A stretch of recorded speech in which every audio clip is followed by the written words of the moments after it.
accident. Reputation and success matter. We're real people who fight for real people. OPLaw.com. This is the KBLA Sports Minute with Ray Richardson. The Lakers' winning streak ended at 9 Monday night at Detroit. The Pistons beat the Lakers 113-110.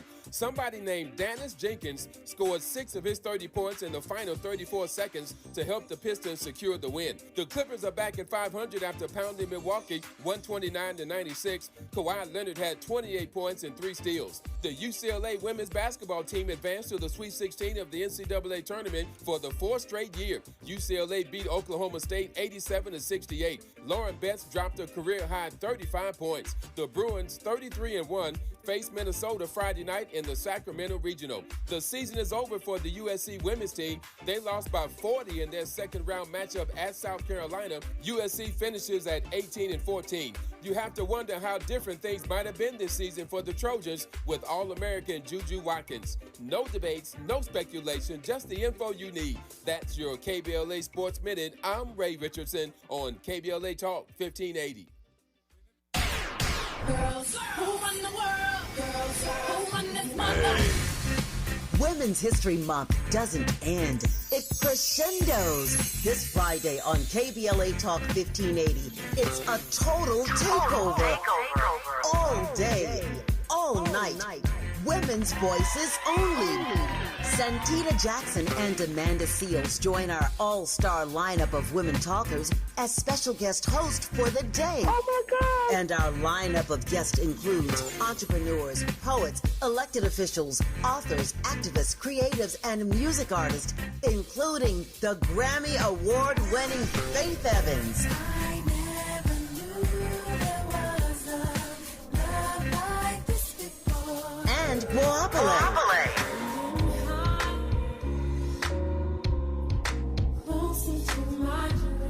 There's only one Faith Evans, and 25 years after she asked us to get closer, Guapale also comes live in studio to celebrate the debut album that became a classic. This Friday, only on KBLA Talk 1580. Tune in, turn it up. This one's ours.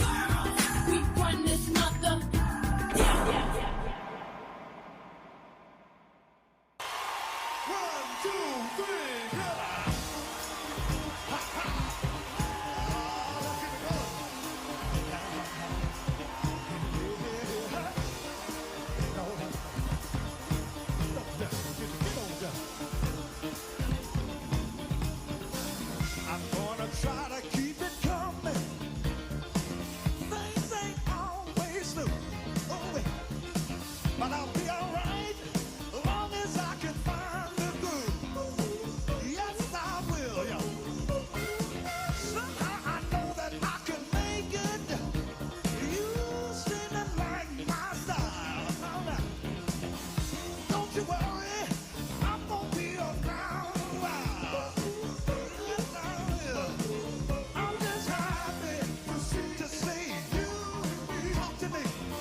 Live from historic Leimert Park in Los Angeles, California, I'm Tavis Smiley, and I'm so glad to see you and me back in stride again.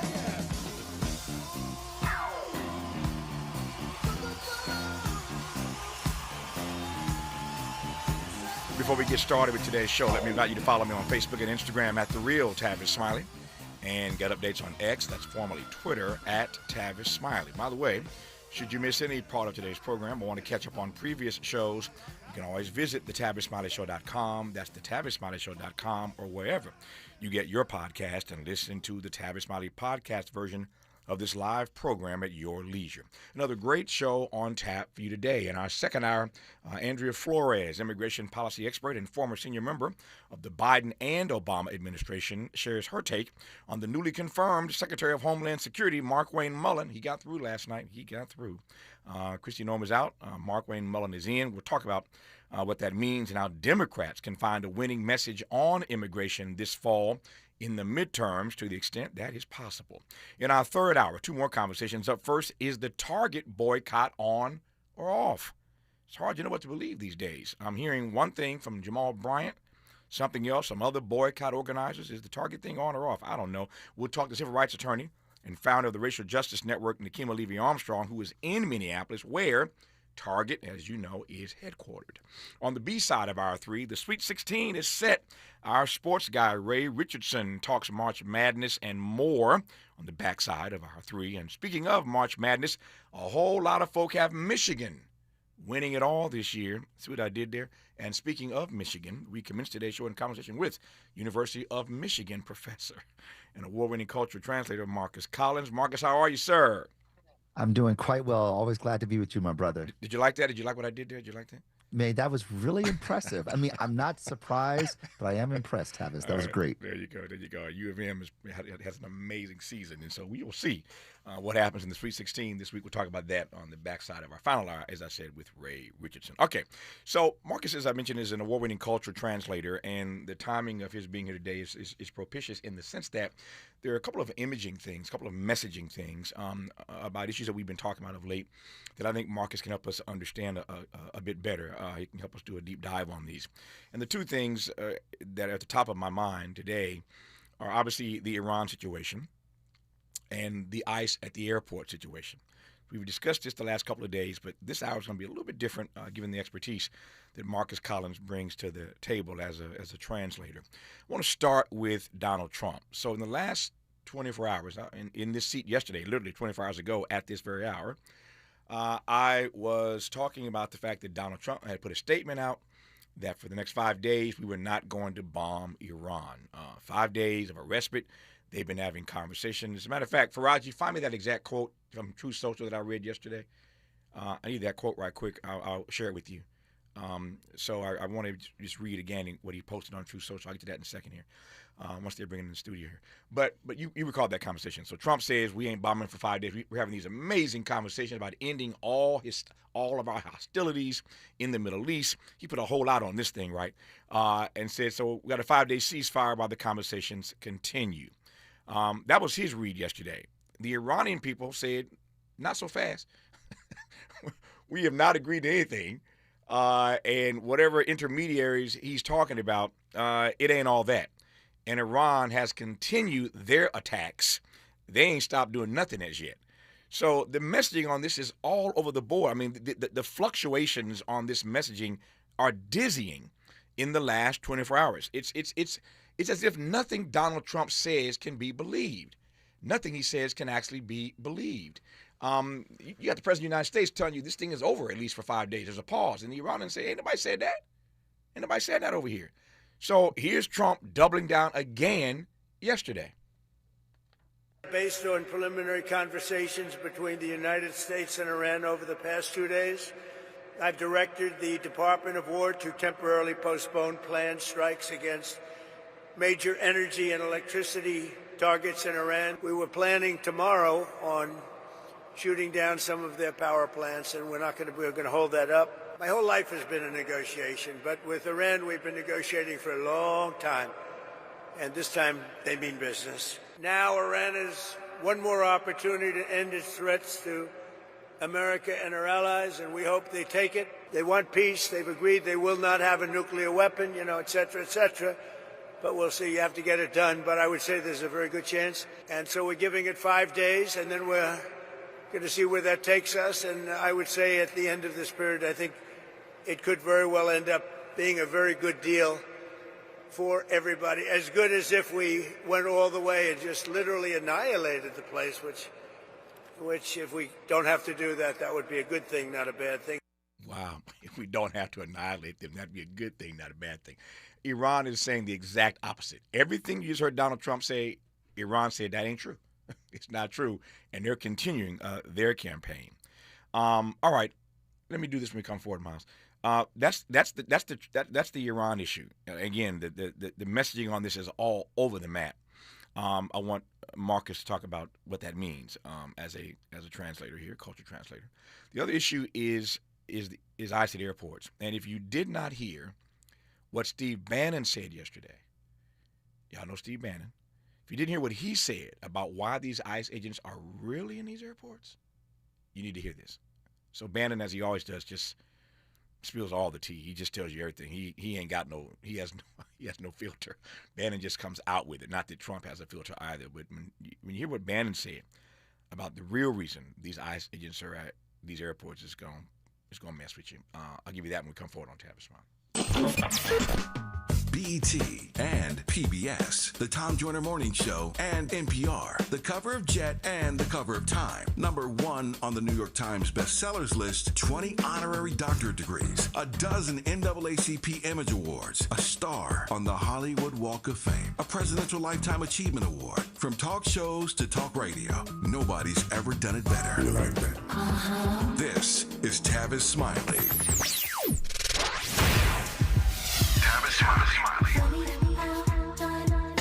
They say time flies when you're having fun. The founding members cohort is now officially over. Hard to believe. It's been a joy sharing what I've discovered after nearly 40 years of conversations with presidents, cultural icons, and game changers in every field of human endeavor. If you missed the first cohort, the good news is that we're already planning the next one. Now the seats will be limited, and those on our waiting list will receive exclusive early access and special discounts not available to the general public. So, if you are ready to transform the way you connect, lead, and build trust, do not hesitate. Go to TavisTalks.com and join the waiting list today. That's TavisTalks.com. The next cohort is coming. Make sure you are in the room. I'm Tavis Smiley, and I hope to see you there.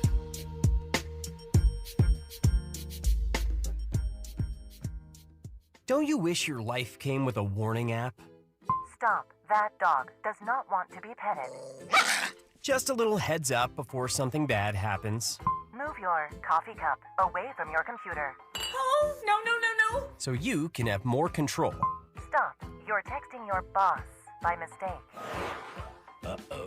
Well, life doesn't always give you time to change the outcome, but prediabetes does. With early diagnosis and a few healthy changes like managing your weight, getting active, stopping smoking, and eating healthier, you can stop prediabetes before it leads to type 2 diabetes. It's easy to learn your risk. Take the 1-minute test today at doihaveprediabetes.org.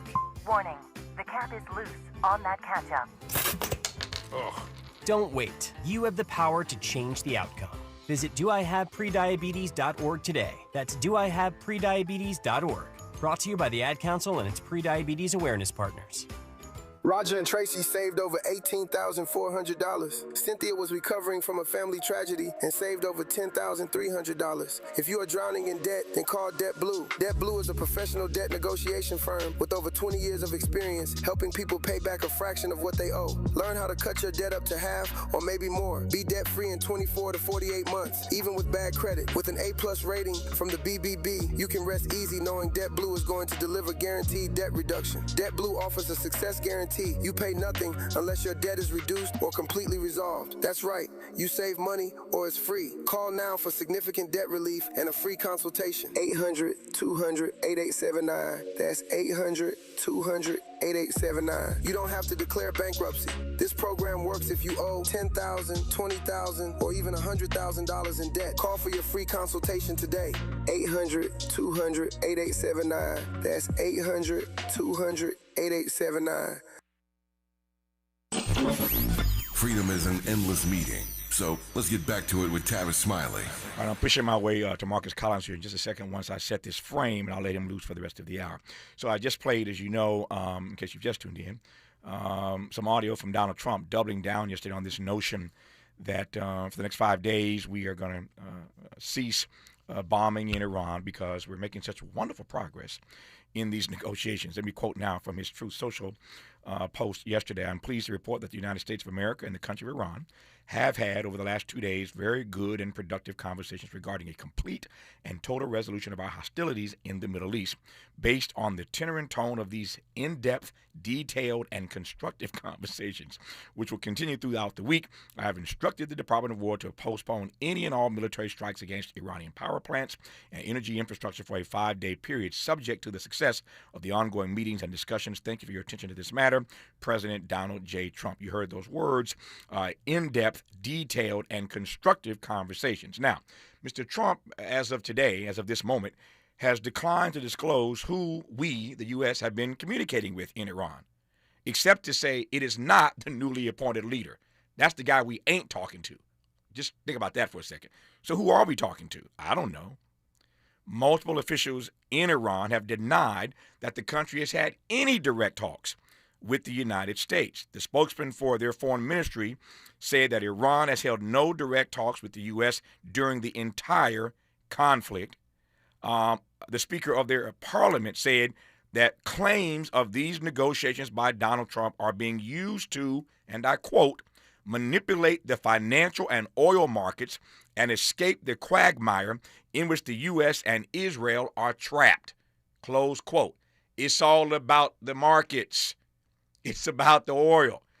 And so you hear their foreign minister saying that's why Donald Trump is telling you this lie to manipulate the markets. What happened yesterday when Donald Trump made the announcement? You heard the show yesterday. Markets jumped up 1,000 points. I don't know where it ended yesterday, but at the time I was on the air, it had jumped over 1,000 points. And you hear them saying, the Iranian foreign minister, that that's what Donald Trump wanted. It's a manipulation of the markets, but we ain't had no direct talks, and yet Donald Trump keeps laying harder and harder on that lie. For Israel's part, they are continuing to bomb Tehran. They tore Tehran up last night. It's all over the media. Look at it for yourself.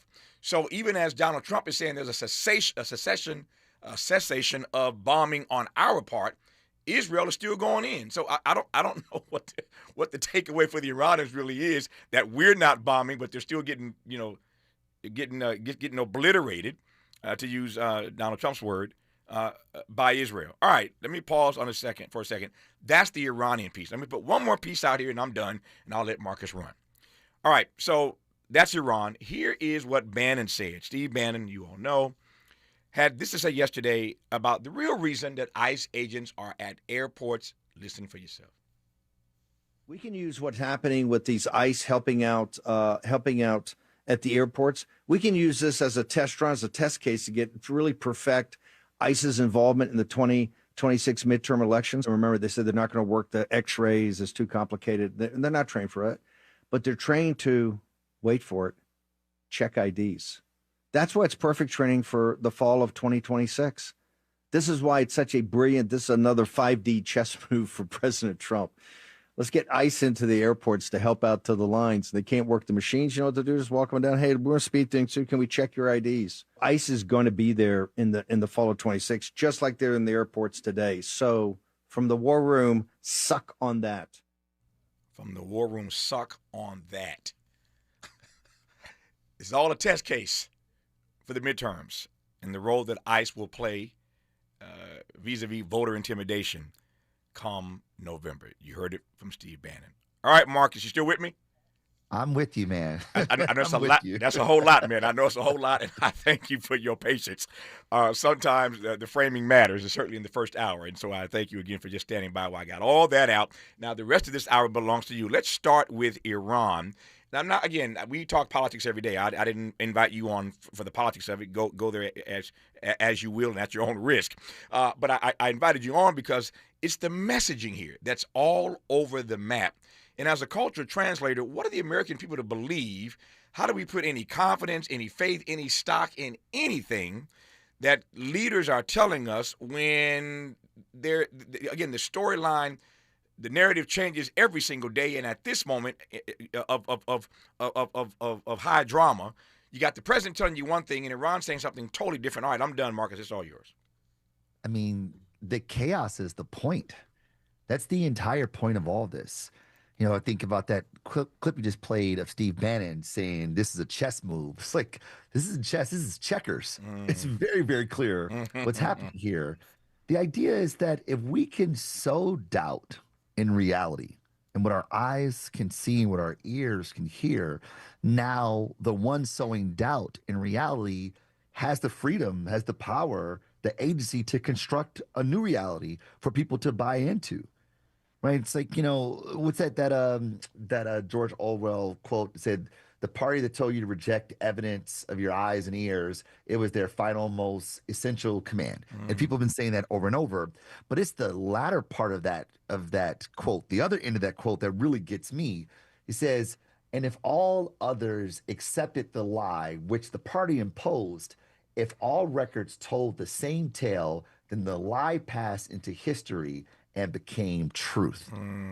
This is about construction of reality. And this is what messaging is meant to do. Messaging is meant to communicate an imagination that is informed by data, by stories, by experiences, etc., to help people see the world similarly. It's like when I'm talking to my wife says, "Hey, can you change the dishwasher?" And I go, "Yes, dear." She go, "Why you say it like that?" I go, "What do you mean? I just said the thing." She's like, "It's not what your face said." What we're constantly looking for is congruence between what we say and what people hear. And when there is tons of confusion, all you can lean to is the consistent thing. And the consistent thing in this case is the confusion makers. It is the doubters, the seed of doubt that is being sowed such that we can't believe anything that we hear and see. And since there's so much confusion around with regards to who Trump has talked to, who he hasn't talked to, he's talking to Craig and them over in Iran. What comes from this is we say, well, I don't know what's what. I don't know what is real. Now, what is empirical is up for negotiation, and the ones who have poked the balloon that is our reality are now empowered to create a new reality. And if you buy into it, you find security. If you don't, you're made to be crazy, made to be lunatics, made to be, quote unquote, the radical left. This is all purposeful. This is why I love Marcus Collins. He just broke that thing down in a way that none of us had really considered. You understand exactly what they're up to. We know they're flooding the zone. We hear that phrase all the time, flooding the zone. But Marcus's point goes deeper than that. It's about a construction of a new reality. Let me come back to the powerful point you made a moment ago about confusion. Now, I don't mean to proselytize here, but the Bible that I read says that God is not the author of confusion. Somebody else is, but God is not the author of confusion. Let me come back to ask you point blank why confusion matters. Put another way, why confusion works so well as a strategy. Because the truth reveals incompetence. The truth reveals vulnerability. The truth reveals the things that we don't do well. This is why you see people gossip in social groups, or people, throw shade at other folks, because it really is a deflection of where they are inadequate. And if we look at the receipts with regards to this administration, look at the receipts with regards to the people who are, quote unquote, leading the country, they don't add up well. They don't look good on paper with regards to experiences, and they certainly don't look good in reality. So confusion, doubt becomes a way by which we guard against it. This is how we get whataboutisms. In Trump's first his first administration, right? Instead of answering the thing, we swirl it around, we make it messy. And to your point, God does not deal in doubt. He's not dealing in confusion, right? He told us to write the vision and make it plain. That's right. Make it very, very clear so people know what we're doing. And when people don't know what you're doing, now you have the ability to rob the people. You had the ability to fleece the people. You had the ability to direct people where you want them to go. Yeah. And this isn't chess, nor is it magic. It's like, what do magicians do? Magicians do sleight of hand. Yeah. They direct you in one place while they take from you in the other place. This is exactly what we're experiencing here. A sleight of hand that happens by subverting reality, by eschewing what we see and what we hear, so that we can so that someone with the ability to tell stories, to construct a new reality, are able to fashion a reality that benefits them, not one that exposes them. I have to give Marcus Collins all his titles. He ain't just professor. He's the Right Reverend Dr. Suffragan Bishop. Marcus Collins, the way he brought that word, I didn't see all that coming, but I ain't mad at him. Let me circle back again to something you said earlier. You dropped so many bars. I'm trying to pick them up as quickly as I can. This notion that what Donald Trump is doing with this confusion is constructing a new reality, constructing a different reality. And for those who buy into that reality, you argued earlier, they find security. For those who don't, we get called crazy. We get called the radical left. Okay, in that equation, I know where I stand. I know what box Donald Trump has me in. But when you said that those who buy into it find a sense of security, unpack that for me.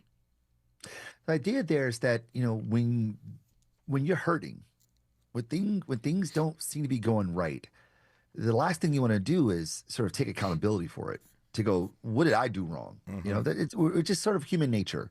We tend to look toward the external forces that are upon us that have put us in the situation that we're in, as opposed to taking inventory of ourselves. And if we're being fair, if we're really being fair, one can have the same criticism for religion. One could say, hey, you have agency in this world.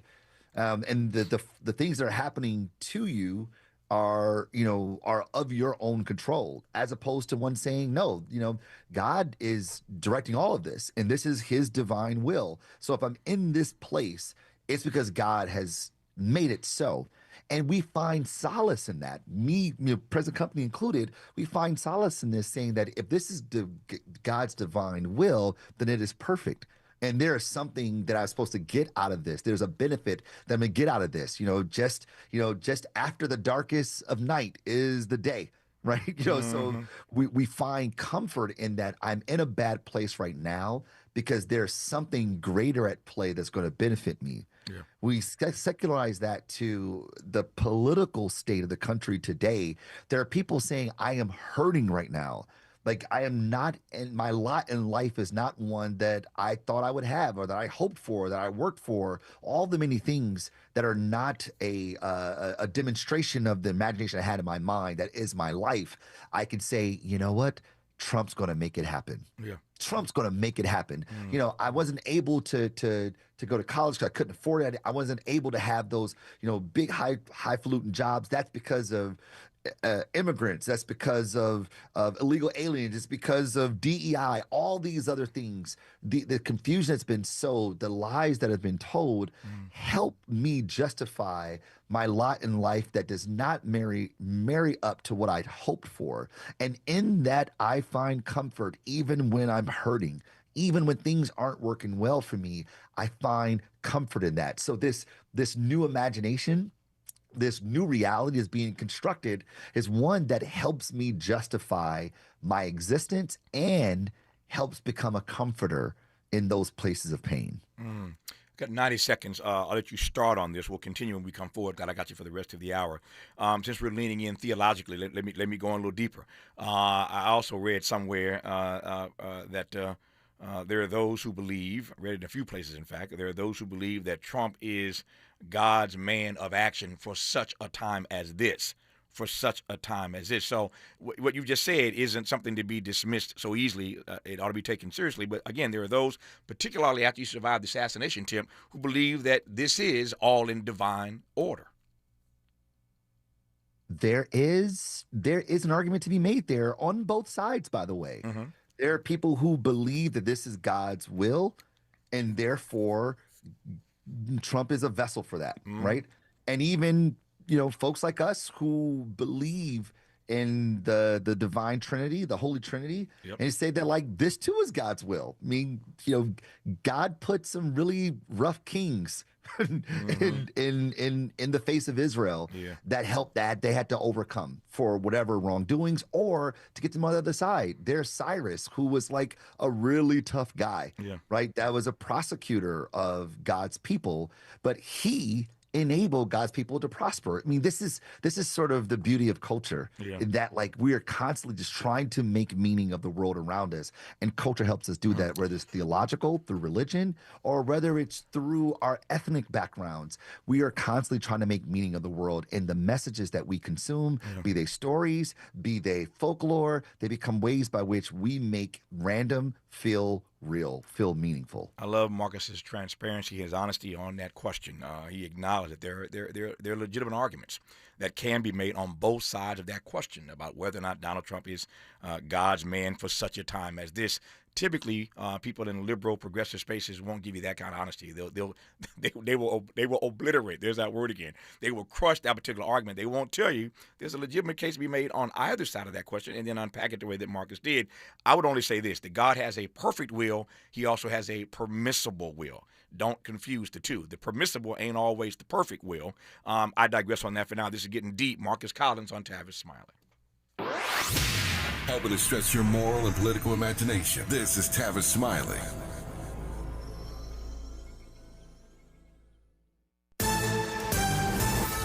I'm Bree Wood with BIN News Now. Transportation Secretary Sean Duffy says TSA wait times will get much worse as the partial shutdown drags on. He spoke with ABC's This Week. Democrats have to say, you know what, we're not going to defund this. We're going to actually work together, have some common sense reform that the president will work with us on. DHS says more than 360 TSA officers have quit since the shutdown began. Keontae W. Goss, a black woman from Memphis, Tennessee, will not face charges after hitting and killing a 6-year-old black boy who ran into the street while playing basketball. She remained at the scene, and a judge dismissed all charges less than a week after her arrest. And black 61-year-old Brooklyn man Kenneth Wendley has been freed after 19 years in prison for a robbery he didn't commit. He was wrongfully convicted after using a stolen money order to buy his mom a stove, but prosecutors now confirm 2 other men committed the crime. Get BIN News Now on demand 24/7 on the iHeartRadio app. For nearly 50 years, OPL law has changed lives, restored futures, and delivered justice. When your world turns upside down after an accident, reputation and success matter. We're real people who fight for real people. OPLlaw.com. This is the KBLA Sports Minute with Ray Richardson. The Lakers' winning streak ended at 9 Monday night at Detroit. The Pistons beat the Lakers 113-110. Somebody named Dennis Jenkins scored 6 of his 30 points in the final 34 seconds to help the Pistons secure the win. The Clippers are back at 500 after pounding Milwaukee 129-96. Kawhi Leonard had 28 points and 3 steals. The UCLA women's basketball team advanced to the Sweet 16 of the NCAA tournament for the 4th straight year. UCLA beat Oklahoma State 87-68. Lauren Betts dropped a career-high 35 points. The Bruins, 33-1, faced Minnesota Friday night in the Sacramento Regional. The season is over for the USC women's team. They lost by 40 in their second-round matchup at South Carolina. USC finishes at 18-14. You have to wonder how different things might have been this season for the Trojans with All-American Juju Watkins. No debates, no speculation, just the info you need. That's your KBLA Sports Minute. I'm Ray Richardson on KBLA Talk 1580. We've got a lot to talk about. Hi, I'm Zoe Williams, a.k.a. the Voice of Reason, encouraging you to join me weekdays from 7 to 9 p.m. for the world's most intriguing relationship radio roundtable. Every night, I facilitate and encourage our loyal listeners to participate in the most engaging relationship discussions you'll hear anywhere. So make it a point to rendezvous with me, Zoe Williams, the Voice of Reason, Monday through Friday, 7 to 9 p.m. Pacific Standard Time. Trust me, your relationships will never be the same. The VOR is on fire tonight. Unapologetically progressive. KBLA Talk 1580. We've got your black.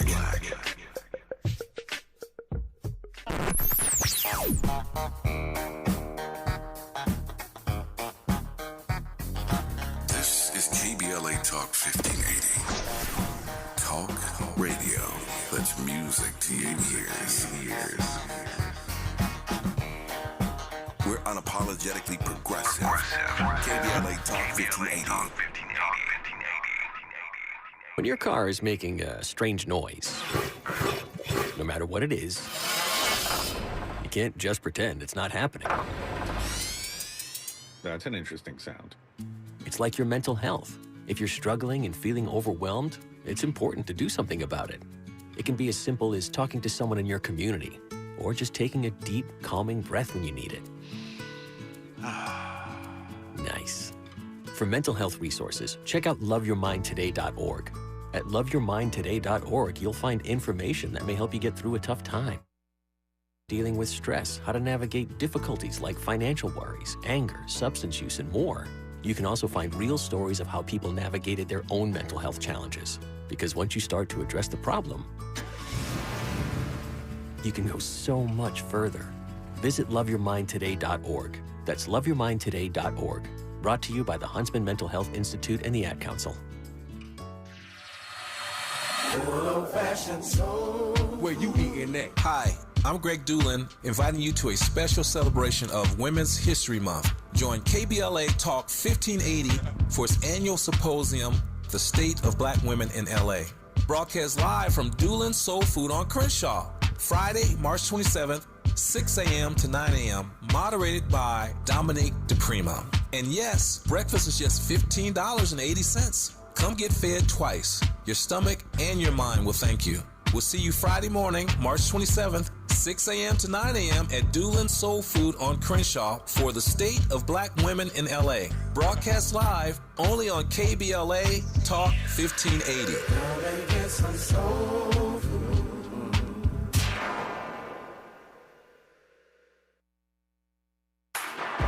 Less monologue, more dialogue. Tavis Smiley continues right now. He does indeed with award-winning cultural translator, University of Michigan professor, and best-selling author Marcus Collins.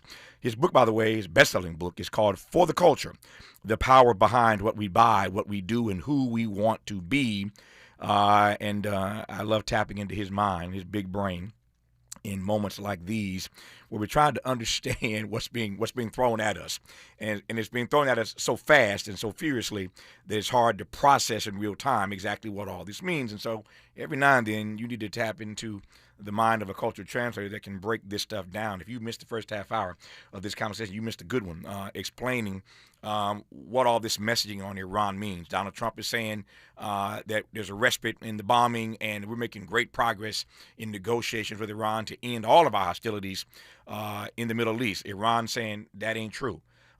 They're all over the media today, New York Times, everywhere else, saying ain't nobody talking directly to the Trump administration. Where he's getting this stuff from, we do not know.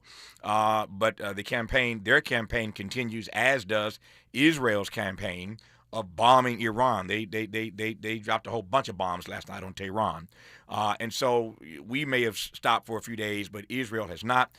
Iran is still sending rockets. They sent rockets into Tel Aviv yesterday.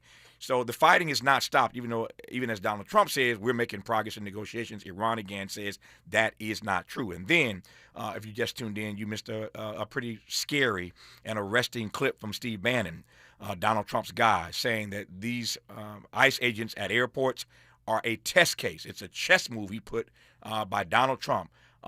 It's a test case for ICE agents and the role they're going to play in the midterms at polling places. And so the airport is just a dry run, just a test run, says Steve Bannon. So it's been an amazing conversation getting Marcus to explain what all this messaging means. Again, if you missed the first half of the dialogue, check out the podcast posted later tonight. But I'm going to push forward for the rest of this hour in this live conversation with Marcus. So, Marcus, I mentioned earlier that our sports guy, Ray Richardson, is going to be in the last half hour today, talk about Sweet 16, the March Madness, and a few other things. And I'm thinking about basketball, but I'm thinking specifically now not about the NC2A, but about Miami Heat.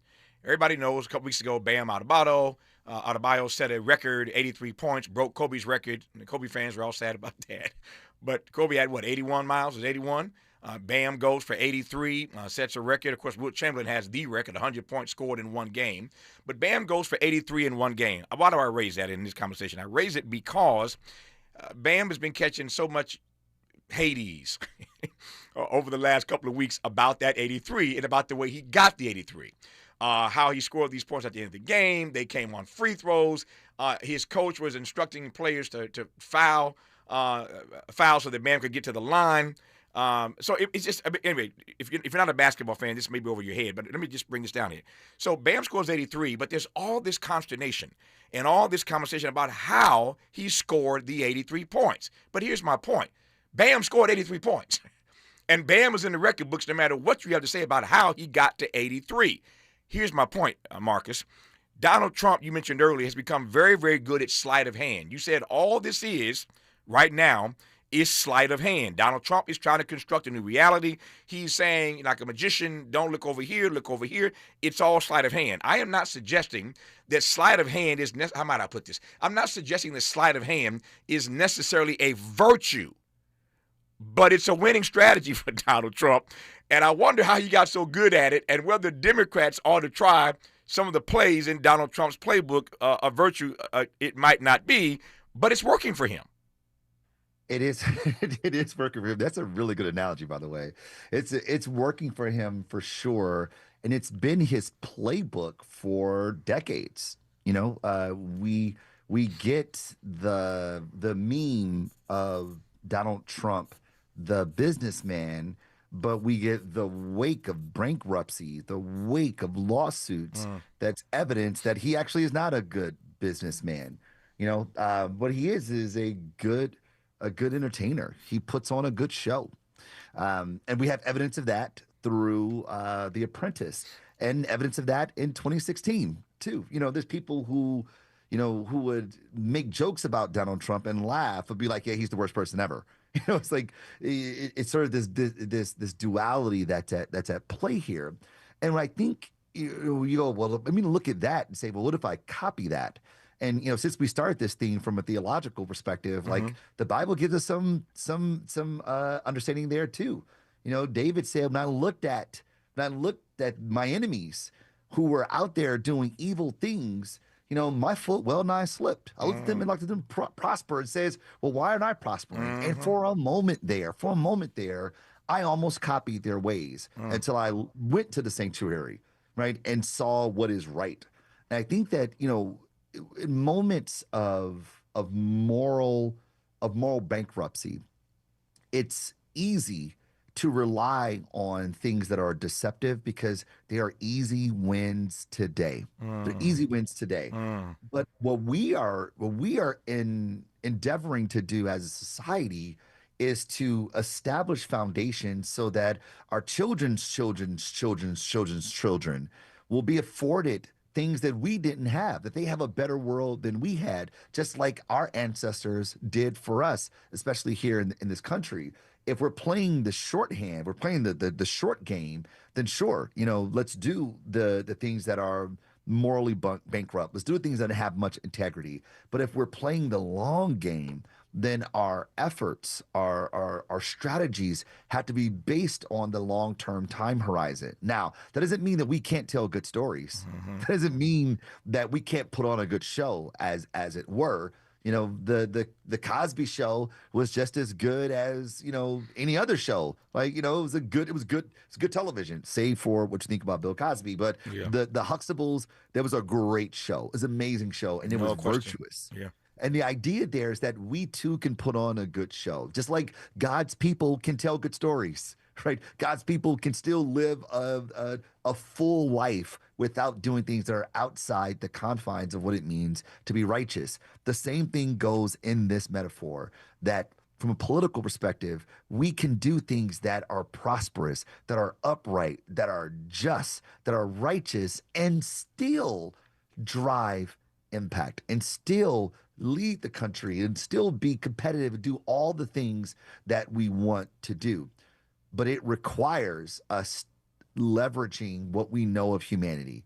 People are meaning-making machines. We look for meaning in things. And our ability to tell stories has to help them make meaning in a way that drives towards something prosperous. The challenge on the left, on the Democratic side, is that we are terrible storytellers, awful storytellers, and it will be our detriment, unfortunately. We are human. We are meaning-making machines.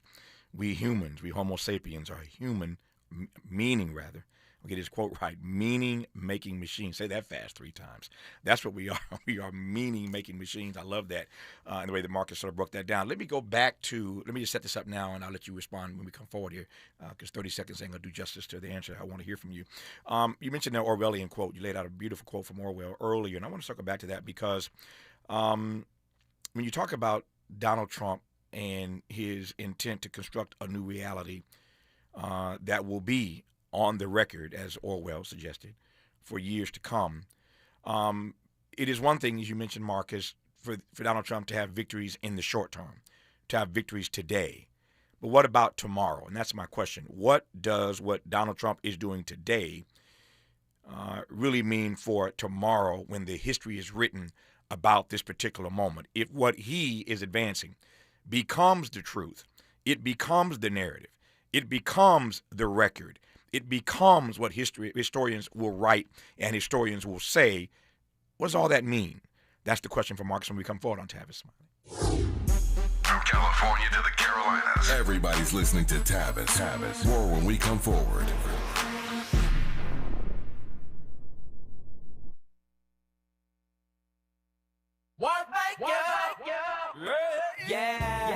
The California Crusader newspaper would like to thank all of our subscribers for their support throughout the years, proudly serving the South Los Angeles and South Bay areas for more than 40 years. The California Crusader is a multicultural, black-owned, adjudicated newspaper that focuses on providing newsworthy information to the people in our community. We're constantly looking for ways to assist businesses in our community to connect with our subscribers. We provide low-cost, effective ways to promote your business with our reasonable and affordable advertising rates. You can participate by suggesting, sharing, and submitting your stories on the California Crusader newspaper Community Share Facebook group page, or visit our website at cal-cruise-news.com. That's calcruisenews.com. Then click on the Submit Now button located on the top right corner of the homepage, or text CCN to 42828. Again, text CCN to 42828. The California Crusader newspaper, working together to build a better community for our future. Subscribe today.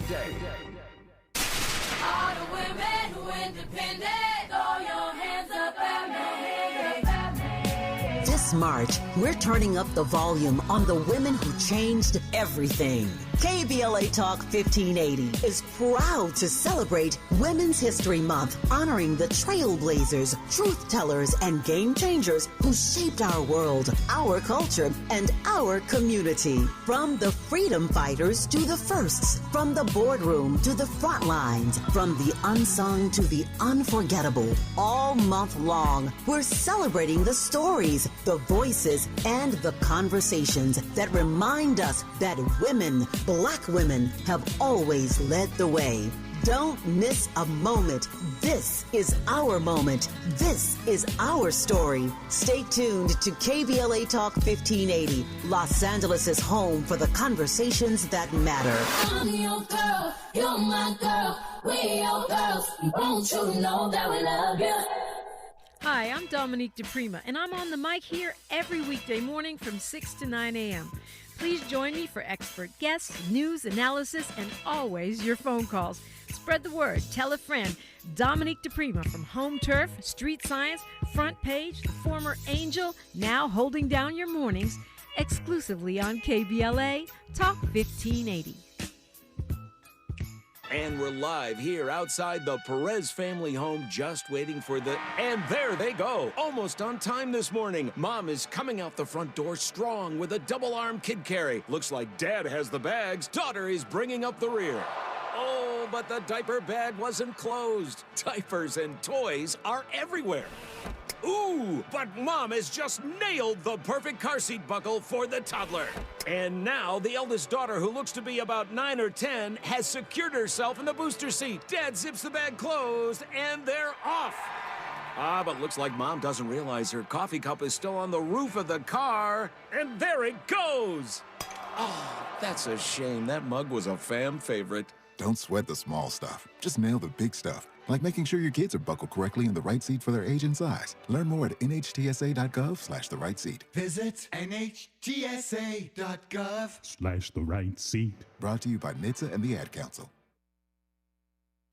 More honesty than you can handle. More empowerment than you can imagine.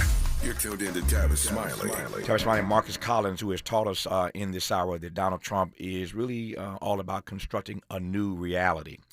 And it seems to me, Marcus, that the courts, that the Congress, and much of the country have fallen for that banana in the tailpipe. The question is, what happens when historians fall for the banana in the tailpipe if, in fact, Donald Trump does nothing else but rewrite the narrative of this moment, and historians, again, go for it, and that becomes the story of record? That means what long-term? That means what into the future? It means that we have to tell it from generation to generation to generation. In the stories that we tell our people, what we write, the songs we sing, the mythology, the folklore. Like, we have to be the bearers of history that continues to put in check the lies that have been told. I mean, it's like, there's stories about, like, the Tulsa bombing, Rosewood, about even things like Juneteenth. Like, these are things that were not written in the history books. I'm from Detroit. I mean, like, one of the blackest cities in the country. I didn't learn about Juneteenth until I was well into my adulthood. It's like we cannot rely on the people who are demon, or the we can't rely on the villains of history to tell history correctly. And quite frankly, that has been a reality for our existence in this country since 1619. And therefore, we had to do exactly what our grandparents did and their grandparents did, and so on and so on.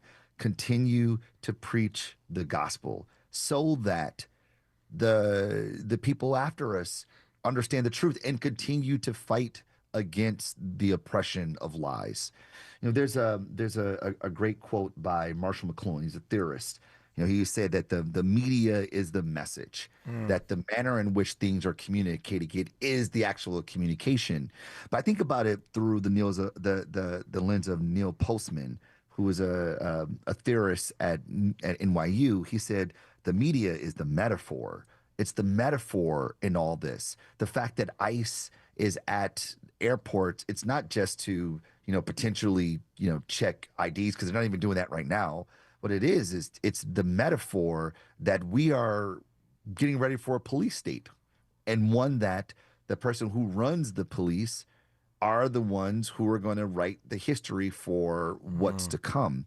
The idea there is that we have to subvert what seems to be this new reality being constructed, and we fight lies with truth, as it's always been. Yeah. When we come forward, I've got one extra question from Marcus that will, I'm sure, take us all the way to the top of the hour.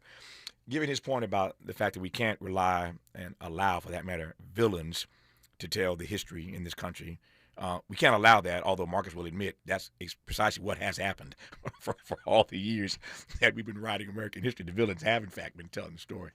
The question is, into the future, whether or not Donald Trump, wait for it, whether or not Donald Trump is going to be regarded historically as a villain or a victim. A villain or a victim. That question might seem laughable when you hear it, but it's not. Think about George W. Bush when he left the White House. And think about how his poll numbers were the lowest of any president since polling began. His numbers were in the toilet. His numbers are now approaching 70% popularity, 70% likability. I said before, quoting somebody else, if you live long enough, the hero becomes the villain, or the villain becomes the hero. And so in this moment, it might seem laughable or ludicrous to even think about that. But there's a way in which, depending on who is telling the story and the narrative that's being advanced, that Donald Trump ends up being the villain of this moment or being a victim in this moment. That's the question. I know Marcus can handle it when we come forward on Tavis Smiley. This is getting good. Yeah, man. Tavis Smiley continues when we come forward.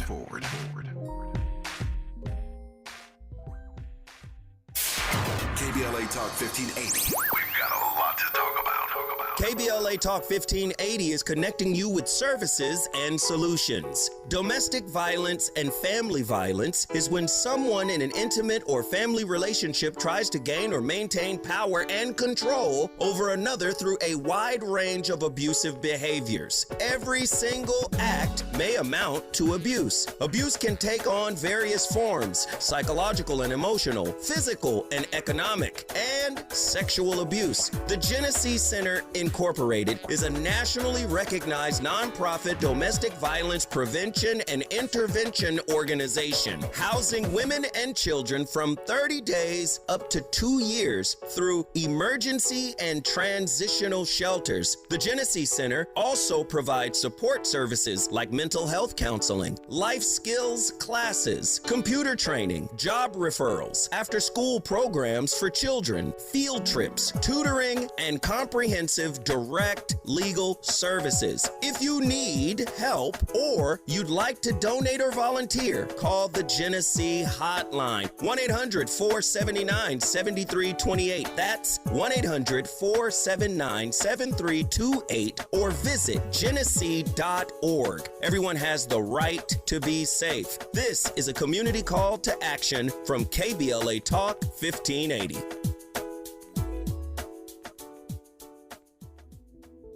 Real talent is defined by what people can do, not where they learn to do it. So by stopping at the education section of a resume, you might throw away the perfect hire. You might miss someone who has valuable skills to offer to help your business thrive right now and in the future. Because the truth is this: Skills First Hiring helps you see talent others miss, like more than 70 million stars, skilled through alternative routes. When you let their story unfold, you gain a competitive advantage, because hiring managers who start with skills are 60% more likely to find a successful hire. See the real person, complete. See what others miss. Hire skills first. Learn why it's a competitive advantage at tearthepaperceiling.org. Brought to you by Opportunity at Work and the Ad Council. Carpal tunnel syndrome, heart failure that doesn't improve with common medicines. These are some signs and symptoms associated with ATTR-CM, or the cardiomyopathy of ATTR amyloidosis, a serious heart condition with symptoms that get worse over time. Amvuttra, vutrisiran, is a prescription medicine given by a healthcare provider that treats ATTR-CM in adults to reduce heart-related death, hospital stays, and urgent visits. In a clinical study, Amvuttra was proven to help people live longer and have fewer heart-related hospital stays and urgent visits over 3 years compared to placebo. Amvuttra lowers the amount of vitamin A in your blood, which can affect vision. Other side effects include pain in the arms or legs, pain in the joints, and shortness of breath. These are not all the possible side effects of Amvuttra. For prescribing information, call 1-833-256-2748 or learn more at amvuttra.com. Ask your doctor about Amvuttra for ATTR-CM. Helping to make you the most knowledgeable person in your circle of friends. This is Tavis Smiley. This is not fair to give Marcus 2.5 minutes to rest with a question this big. But he'll be back on again, and we'll pick up next time where we leave today. But the exit question is simply this. Donald Trump is the king of victimization, and Marcus established in this hour. He's constructing a new reality that historians are going to have to deal with somewhere down the road. So historically, does Donald Trump end up being written about as the villain or as the victim? It depends on who's doing the writing. Mm-hmm. You know, there's some people who still valorize Robert E. Lee. Even we started this with theology, so let's end with it. You know, in the Bible, there's King Saul. He was a tough guy. Like, people were really not happy with Saul at the end of his reign. But now when we talk about the Bible, we don't throw that much shade at King Saul, you know? Mm-hmm. So the idea there is that, like, it depends on who's telling the story. And that is actually the complexity and the beauty of culture. You know, we talk about things like, making common sense reform. Well, common sense isn't common because our realities are not always shared. You know, the way we see the world is a byproduct of who we are, not because of what it is. And the stories that we tell valorize and help us mythologize the beliefs and ideologies that we hold, the truths and assumptions that we hold about the world. So there will be a faction. Yeah. There will be a splinter. There'll be people who say, Trump was the best president we ever had. And reality will tell us that he was the worst until there's someone worse than him. And as the Bible would say, there's nothing new under the sun. Oh, yeah. It's likely we'll have somebody worse than him down the line, and we'll be having this exact same conversation. And that's why, in part, George W. Bush's numbers are up, because now that he's compared to Donald Trump, he doesn't seem so bad. That's right. Never mind the Iraq excursion. Never mind the weapons of mass distraction. We never found those WMDs. Never mind that he let black people die on rooftops in Hurricane Katrina in New Orleans. Never mind. But now his poll numbers are pushing near 70%. Because somebody worse came behind him. I love talking to Marcus Collins. He always makes me think, re-examine my assumptions, expand my inventory of ideas. He does it brilliantly every time he's on this program, brilliantly and eloquently. Marcus, I'll talk to you soon. Enjoy the rest of your day, sir. Can't wait. Thanks so much for having me. There's hour one, 2 hours to go on Tavis Smiley.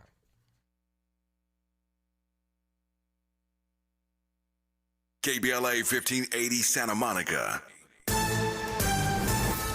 I'm Bree Wood with BIN News Now. Transportation Secretary Sean Duffy says TSA wait times will get much worse as the partial shutdown drags on. He spoke with ABC's This Week. Democrats have to say, you know what? We're not going to defund this. We're going to actually work together, have some common sense reform that the president will work with us on. DHS says more than 360 TSA officers have quit since the shutdown began. Keontae W. Goss, a black woman from Memphis, Tennessee, will not face charges after hitting and killing a 6-year-old black boy who ran into the street while playing basketball. She remained at the scene, and a judge dismissed all charges less than a week after her arrest. And black 61-year-old Brooklyn man Kenneth Wendley has been freed after 19 years in prison for a robbery he didn't commit. He was wrongfully convicted after using a stolen money order to buy his mom a stove, but prosecutors now confirm 2 other men committed the crime. Get BIN News Now on demand 24/7 on the iHeartRadio app. For nearly 50 years, OPLA has changed lives, restored futures, and delivered justice. When your world turns upside down after an accident, reputation and success matter. We're real people who fight for real people. OPLA.com. This is the KBLA Sports Minute with Ray Richardson. The Lakers' winning streak ended at 9 Monday night at Detroit. The Pistons beat the Lakers 113-110. Somebody named Dennis Jenkins scored 6 of his 30 points in the final 34 seconds to help the Pistons secure the win. The Clippers are back at 500 after pounding Milwaukee 129-96. Kawhi Leonard had 28 points and 3 steals. The UCLA women's basketball team advanced to the Sweet 16 of the NCAA tournament for the 4th straight year. UCLA beat Oklahoma State 87-68. Lauren Betts dropped a career-high 35 points. The Bruins, 33-1, faced Minnesota Friday night in the Sacramento Regional. The season is over for the USC women's team. They lost by 40 in their second-round matchup at South Carolina. USC finishes at 18-14. You have to wonder how different things might have been this season for the Trojans with All-American Juju Watkins. No debates, no speculation, just the info you need. That's your KBLA Sports Minute. I'm Ray Richardson on KBLA Talk 1580.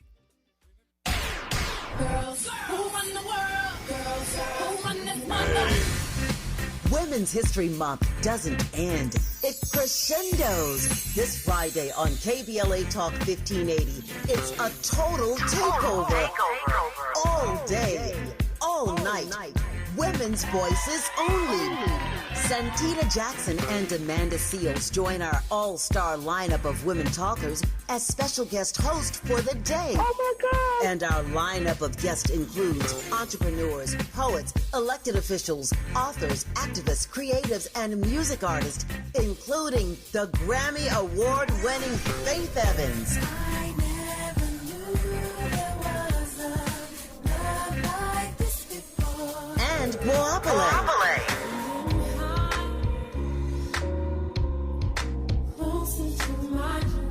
There's only one Faith Evans, and 25 years after she asked us to get closer, Guapale also comes live in studio to celebrate the debut album that became a classic. This Friday, only on KBLA Talk 1580. Tune in, turn it up. This one's ours.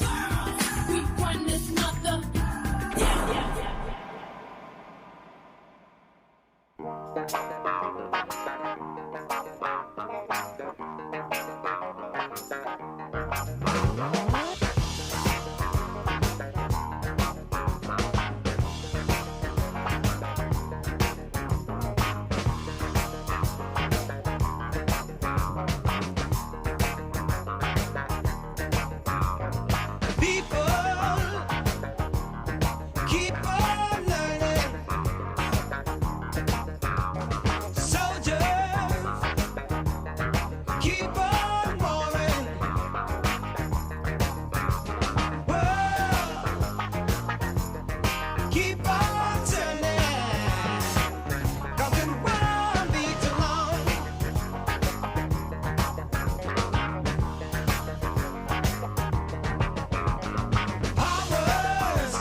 hate stepping on Steve.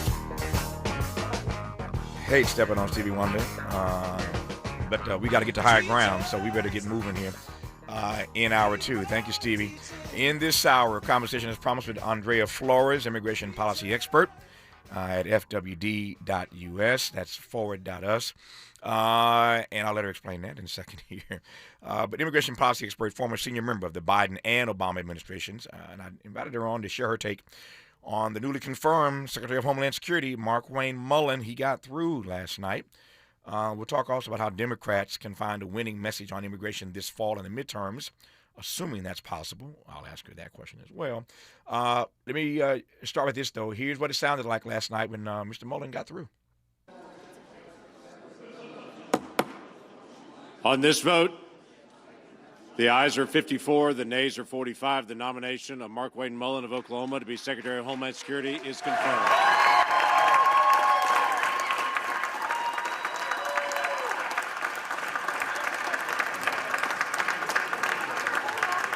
Under the previous order, the motion to reconsider is considered made laid upon the table. The President will be immediately notified of the Senate's action.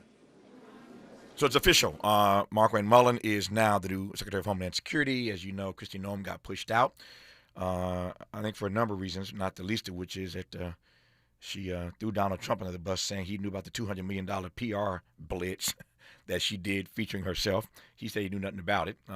Believe what you will. But he says he knew nothing about it, and you don't go to Capitol Hill and embarrass the president that way. Not to mention that she refused steadfastly to apologize for calling Ms. Good and Mr. Preddy, who her people murdered in Minneapolis, refused to apologize for calling them domestic terrorists. In any event, Kristi Noem is gone to that new position with that funny name, whatever it is. And Mr. Mullin is now the new Secretary of Homeland Security, and there are a lot of questions I have about that. Let me start by welcoming Andrea to this program. Andrea, how are you? I'm doing well. Thanks so much for having me. I've been a big fan. Oh, you're kind. Thank you. I appreciate you saying that, and I'm glad to have you on. Let me start with this. The first thing that one hears, and I got a really bright audience. I'm blessed to have a bright audience of people all across this country, and I know they heard the same thing I heard. Of course, I've researched it to get ready for my dialogue with you. But when they heard the clip, you hear the vote total. And when you know how close the numbers are in the Senate, you hear basically what was that, a 10-vote margin, basically? When you hear the numbers, you know that some Democrats crossed over to make Mr. Mullin the Secretary of Homeland Security. And it raises just a fundamental question about how Democrats are playing the game that they play. And a whole lot of people across the country just don't get it. But that vote total makes it clear he got some Democratic votes. That's right. I mean, I was really disappointed. You know, Democrats are in the minority in the Senate, but they had some leverage here. But they lost 2 votes, Senator Fetterman from Pennsylvania and Senator Heinrich from New Mexico, which is actually where I'm from and my family's at. And so I think a lot of people were quite surprised, especially by Senator Heinrich, who said that, you know, he's friends with Senator Mullin. And that's probably why President Trump picked him. There is a culture of, they call it comedy in the Senate, and oftentimes it's easier for a senator to get confirmed. But I want to be really clear that there is nothing in Senator Mullin's background to suggest that he is qualified for this role. Yeah, I think you're right about that. And I was laughing internally when you said comma T. We should enunciate. I want to enunciate clearly. She said comma T. It feels like comma D, and yet it's not. It ain't funny. Yeah, there is something known as comma T in the U.S. Senate. But again, it borderlines on comedy, and it would be funny if it weren't so serious. I got many more questions in this conversation for the rest of the hour for Andrea R. Flores, again, Vice President of Immigration Policy and Campaigns. How do you all say those letters? FW. How do you say it? FWD.us or .us? Well, so it's forward.us, and Right. it's one of the organizations I work with. I also am the founder of a pro-immigration initiative called Securing America's Promise. So both Forward and that initiative, trying to educate people on what's happening and how we can move towards a better immigration system. Perfect. Just wanted to get that established correctly up front. Don't ever want to reference anybody's name or work or witness or website for that matter inaccurately. So now we got it straight. I've got questions. She's got answers. More with Andrea when we come forward on Tavis Smiley. Be BET, and PBS, The Tom Joyner Morning Show, and NPR, the cover of Jet and the cover of Time. #1 on the New York Times bestsellers list, 20 honorary doctorate degrees, a dozen NAACP Image Awards, a star on the Hollywood Walk of Fame, a Presidential Lifetime Achievement Award. From talk shows to talk radio, nobody's ever done it better. You like that? This is Tavis Smiley. Tavis Smiley.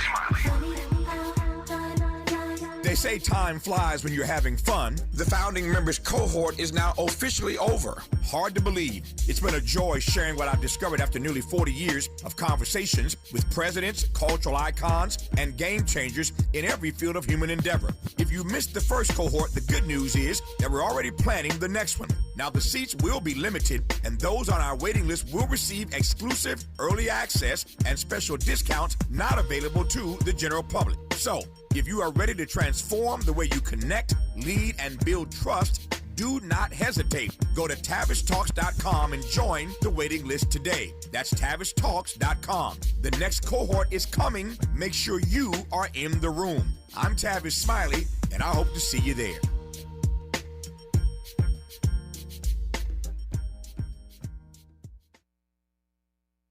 Don't you wish your life came with a warning app? Stop. That dog does not want to be petted. Just a little heads up before something bad happens. Move your coffee cup away from your computer. Oh, no. So you can have more control. Stop. You're texting your boss by mistake. Uh-oh. Well, life doesn't always give you time to change the outcome, but prediabetes does. With early diagnosis and a few healthy changes like managing your weight, getting active, stopping smoking, and eating healthier, you can stop prediabetes before it leads to type 2 diabetes. It's easy to learn your risk. Take the 1-minute test today at doihaveprediabetes.org. Warning, the cap is loose on that ketchup. Ugh. Don't wait. You have the power to change the outcome. Visit doihaveprediabetes.org today. That's doihaveprediabetes.org. Brought to you by the Ad Council and its prediabetes awareness partners. Roger and Tracy saved over $18,400. Cynthia was recovering from a family tragedy and saved over $10,300. If you are drowning in debt, then call Debt Blue. Debt Blue is a professional debt negotiation firm with over 20 years of experience helping people pay back a fraction of what they owe. Learn how to cut your debt up to half or maybe more. Be debt-free in 24 to 48 months, even with bad credit. With an A+ rating from the BBB, you can rest easy knowing Debt Blue is going to deliver guaranteed debt reduction. Debt Blue offers a success guarantee. You pay nothing unless your debt is reduced or completely resolved. That's right. You save money or it's free. Call now for significant debt relief and a free consultation. 800-200-8879. That's 800-200-8879. You don't have to declare bankruptcy. This program works if you owe $10,000, $20,000, or even $100,000 in debt. Call for your free consultation today. 800-200-8879. That's 800-200-8879. Made fresh daily in Leimert Park, Los Angeles, California. You're listening to Tavis Smiley. Tavis Smiley and Andrea Flores, immigration policy expert who we have on to talk about a number of things today in this hour, not the least of which is because last night Markwayne Mullin was confirmed again as the new Secretary of Homeland Security. Kristi Noem is out. Mr. Mullin is in. Andrea said earlier there's nothing in his background that qualifies him to be Secretary of Homeland Security. Put a pin in that. I'm coming to it in just a second. Coming back to it, I should say, in just a second here. So the vote total last night, as you heard on the clip we played earlier, 54 to 45. So he got through with ease. After all the drama in committee, he and the committee chair, Rand Paul, got into it. By the way, Rand Paul went to the other side and voted with Democrats against, most of the Democrats, I should say, and voted against Mr. Mullin. So he's the one Republican that went the other direction on Mullin. We knew that was coming, born of the way they got into it during the committee hearing. But again, the final vote total is 54-45. Mullin is through.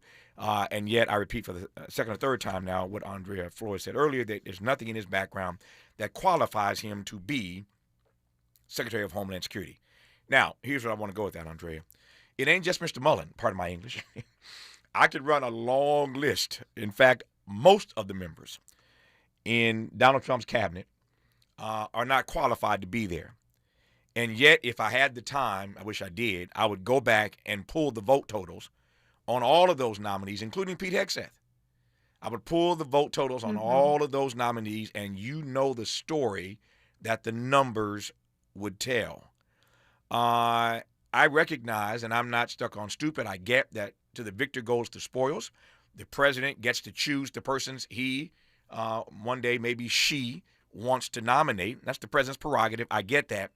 But on the other hand, the Democrats aren't just the other party. They need to be the opposition party sometimes, grow a spine at some point. So we can talk for the rest of the hour if we wanted to about the fact that Mullin ain't qualified, but Democrats have a pattern. And yesterday is just the latest example of them crossing the aisle and voting for people who are not qualified. Now, I'm not suggesting that you should be, that we should engage in pushback and in political consternation just for the sake of being difficult. But I am suggesting that there ought to be a line in the sand where Democrats don't cross and vote for people who are not qualified to be in situations. Again, Pete Hegseth just jumps out because of the drama that we're dealing with right now. But I digress. Mullin ain't the first one, Andrea. No, he isn't. And I think people are frustrated with Democrats. It's why they have a very low approval rating. There's a lot of focus on Trump's approval rating, but they don't necessarily prefer Democrats either. And I think this is part of it. I think Americans are seeing federal agents occupy cities and U.S. citizens being killed by federal agents and expect Democrats to keep fighting. It is very profound that they shut down D.C. and not shut down the Department of Homeland Security, and yet Trump's new nominee sailed through confirmation. You're right. And it's a real tension in a midterm year because Democrats need to be providing an alternative to what we're seeing in our communities, especially on immigration, because Trump is really weaponizing the entire system against all of us, and it's happening. And I'm worried in the ways in which Democrats are being complicit with that. Yep. How do you read then, you framed it beautifully, how do you read then that in a moment such as this, that this nominee sailed to confirmation? Well, all the things you just said, I ain't got to repeat it. You framed it brilliantly. In a moment like this, how does this guy sail to confirmation? Well, I will say one reason his vote total is what it is that there were some absences, right? So it looks like he got more support. I will note, I was disappointed. There were about 6 senators who voted to support Secretary Noem. And I remember being concerned back then that there were that many, right? This time, none of those who voted for her, except Senator Fetterman, voted for Mullin. So that was some progress, and I want to name that. But it's still, I'm still concerned, right? Why did we lose our New Mexico senator who New Mexico has had quite a bit of ICE activity and Border Patrol activity. It's a almost majority Latino state. I have questions about that. And we'll see if Mullin, I highly doubt he's going to be any change from Noem, right? Because I've seen no change in the entire policy agenda of just pursuing mass deportations at all costs, right? That's what's happening in airports right now. They'd rather send in ICE than simply fund TSA and allow us to travel normally. We'll get to the airport story here in just a second here. I played this in the first hour. If you were around, if you weren't in the first hour, if you weren't listening in the first hour, I'm going to give it to you again because it's just that important for you to hear this.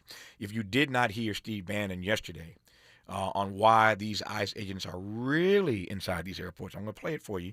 But he just spilled the beans yesterday, just spilled all the tea about why they are really sending ICE agents into airports right now. You need to hear this. I'll play it for Andrea and for you in just a second and let Andrea respond to that. But one other question again about the timing of this vote yesterday. So, and it ties into the airport story. So Democrats have, to their credit, held the line on not funding DHS, although as I sit here right now, I'll ask my producer to give me an update. Faraji, give me an update on what's happening with this coming together now of both sides of the aisle in the Senate to get DHS funded.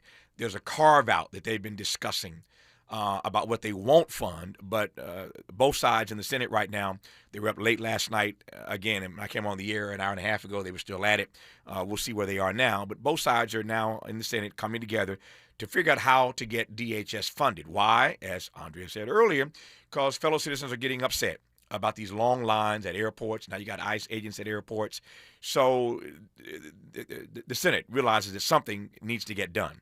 And so, again, they're coming together to try to figure out what that is. It looks like, again, Democrats have asked for a particular carve-out. We'll talk about that in a second here. But here's my point.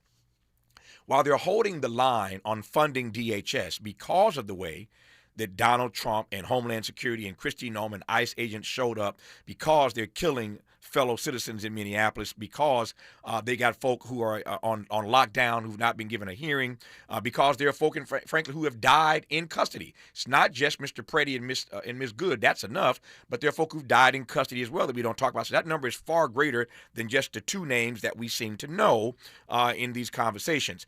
Democrats have held the line on funding DHS, and while they're holding the line on funding it, they a guy who's not qualified to even be there gets through. Again, it's the timing of this, Andrea, that's just so annoying in so many ways. It's so disappointing to so many communities who are just asking for immigration enforcement to be constitutional.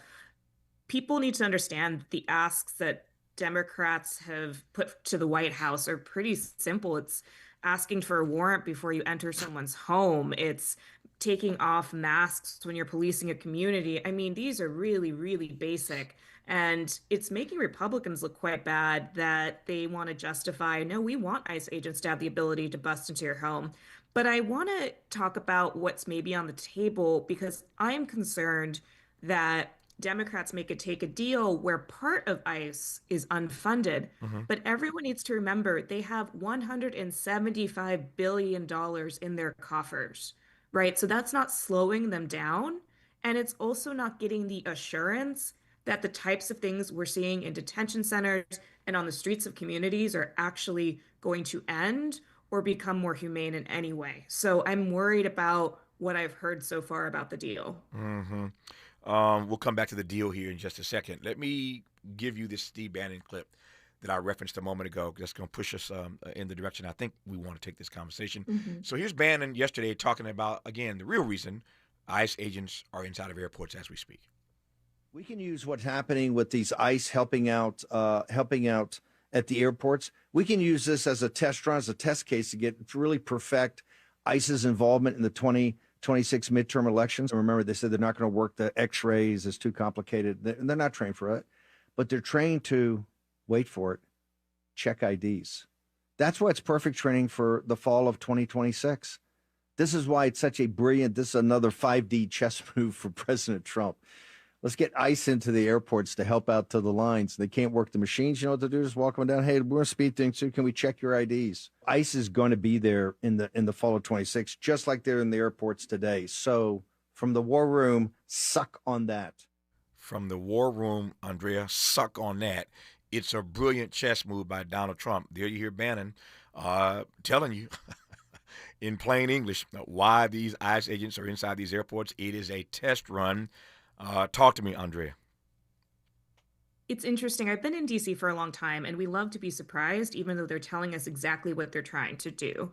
And I worry that we have treated this entire immigration mass deportation issue as just an immigration issue. But what I've been writing about now for the past year is that it is a practice run for the president to use the Department of Homeland Security. And I get it. I work there. There are some functions there that are very, very important. But he's not using those functions normally. He is training a federal police force. And how do I know it? I'm sitting here in DC right now, and I'm still seeing National Guard parked outside of my building and in my neighborhood, because he wants us to get used to these types of deployments. He wants us to get used to ICE in airports and get used to, there's still hundreds of federal agents in Minneapolis right now, right? So he does a lot of shock and awe. But what he's doing is putting in place officers where there should not be officers, in spaces where there should not be agents. And because the politics of immigration have been so tough for both Democrats and Republicans, I will say, it's easy to dismiss it. But we've seen in other countries, this is the playbook. You go after immigration, you divide communities over immigration, and then you start criminalizing anyone who has any connection to immigration. We see the tension inside of airports already. There was a scuffle. Somebody got dragged out in San Francisco. The first night ICE agents showed up inside the airports.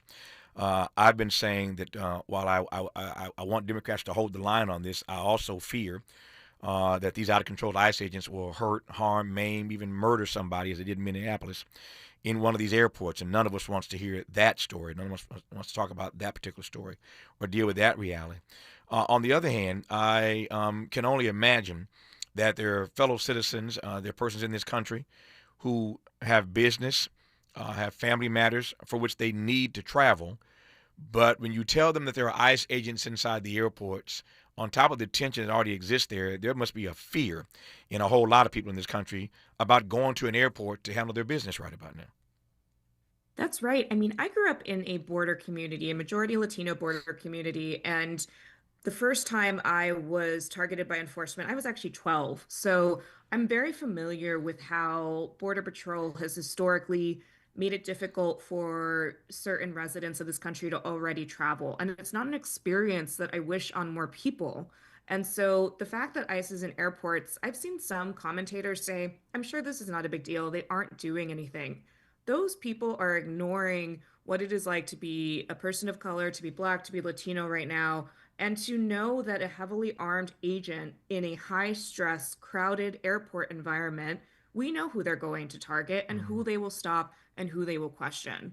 And I already know people have changed their plans in my own life, and that is really devastating. And that's part of the point of my last argument, is that this isn't really about the things that Trump wants us to believe it's about. It's not about TSA lines. He's doing a new thing to scare us and to prevent us from living our daily lives.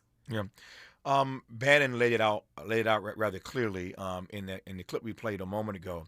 The question is how seriously we should take what Bannon said. How much worse can this be? Can you imagine that what Bannon said yesterday turns out to be true, that these ICE agents are, in fact, on a test run for what they're going to do and how they're going to show up at the midterms?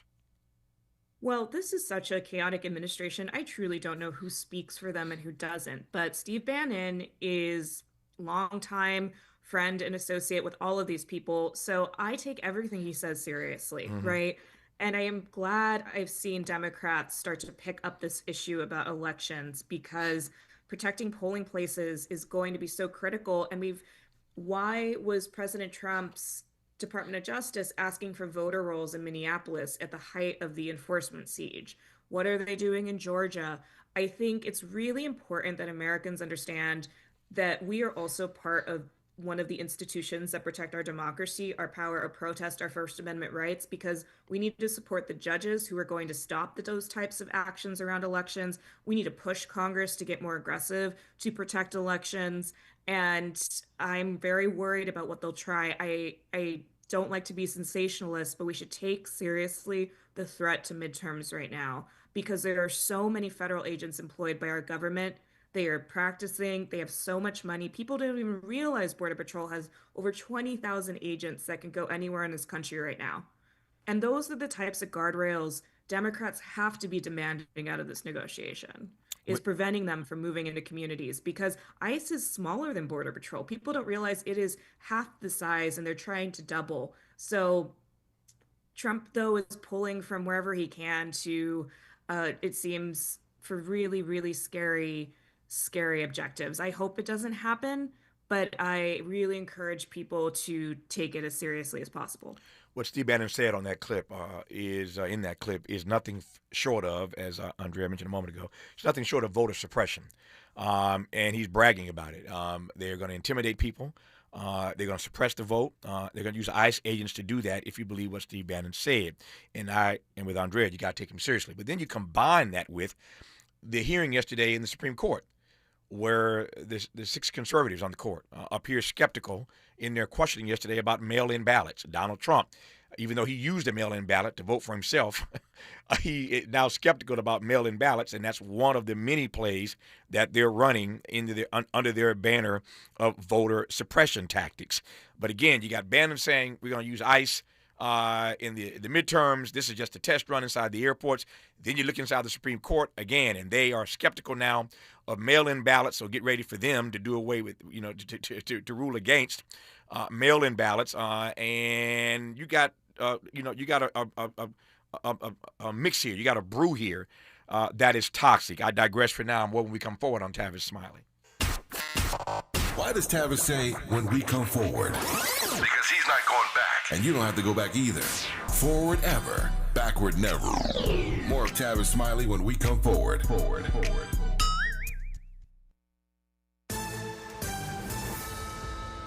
I'm Bree Wood with BIN News Now. Texas Senator John Cornyn is backing the Save America Act requiring proof of citizenship to register to vote. He says Democrats shouldn't oppose fair election measures. Trying to think, what possible reason could they have? One is, of course, Trump derangement syndrome. The president warns no deals until voting rules are tied to Homeland Security funding. A California jury has awarded a black woman, Nekima Levy Wilson, $15 million after finding her city supervisor created a racist, hostile workplace, even calling her an entitled N-word. Wilson says the verdict brings long overdue accountability. And Howard University and Bowie State University are launching a $4 million federal initiative called Ascend AI to boost AI literacy. The program will train students and faculty to use artificial intelligence responsibly. Get BIN News Now on demand 24/7 on the iHeartRadio app. For nearly 50 years, OPL law has changed lives, restored futures, and delivered justice. When your world turns upside down after an accident, reputation and success matter. We're real people who fight for real people.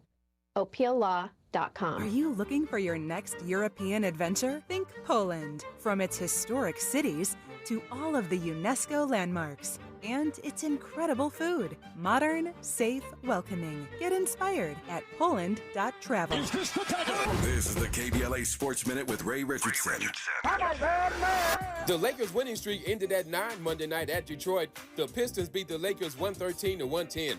Somebody named Dennis Jenkins scored 6 of his 30 points in the final 34 seconds to help the Pistons secure the win. The Clippers are back at 500 after pounding Milwaukee 129-96. Kawhi Leonard had 28 points and 3 steals. The UCLA women's basketball team advanced to the Sweet 16 of the NCAA tournament for the 4th straight year. UCLA beat Oklahoma State 87-68. Lauren Betts dropped a career-high 35 points. The Bruins, 33-1, faced Minnesota Friday night in the Sacramento Regional. The season is over for the USC women's team. They lost by 40 in their second-round matchup at South Carolina. USC finishes at 18-14. You have to wonder how different things might have been this season for the Trojans with All-American Juju Watkins. No debates, no speculation, just the info you need. That's your KBLA Sports Minute. I'm Ray Richardson on KBLA Talk 1580.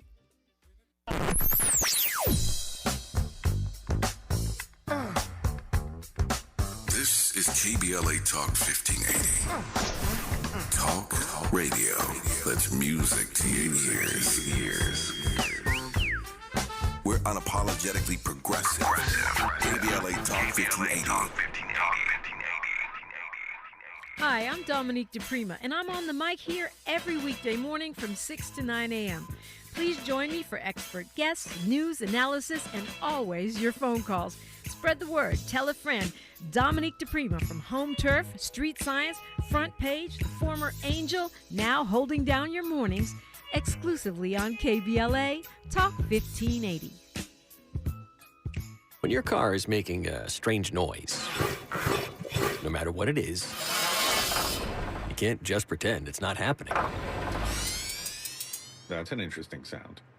It's like your mental health. If you're struggling and feeling overwhelmed, it's important to do something about it. It can be as simple as talking to someone in your community, or just taking a deep, calming breath when you need it. Nice. For mental health resources, check out loveyourmindtoday.org. At loveyourmindtoday.org, you'll find information that may help you get through a tough time. Things like tips for dealing with stress, how to navigate difficulties like financial worries, anger, substance use, and more. You can also find real stories of how people navigated their own mental health challenges. Because once you start to address the problem, you can go so much further. Visit loveyourmindtoday.org. That's loveyourmindtoday.org. Brought to you by the Huntsman Mental Health Institute and the Ad Council.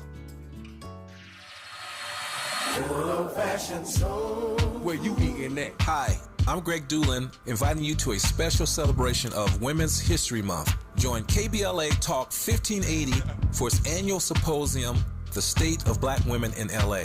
Broadcast live from Doolin's Soul Food on Crenshaw, Friday, March 27th 6 a.m. to 9 a.m., moderated by Dominique DePrima. And yes, breakfast is just $15.80. Come get fed twice. Your stomach and your mind will thank you. We'll see you Friday morning, March 27th, 6 a.m. to 9 a.m. at Doolin Soul Food on Crenshaw for the State of Black Women in L.A. Broadcast live only on KBLA Talk 1580.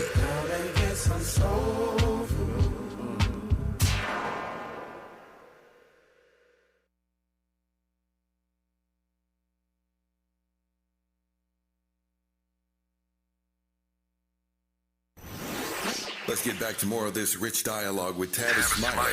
Tavis Smiley and immigration expert Andrea Flores.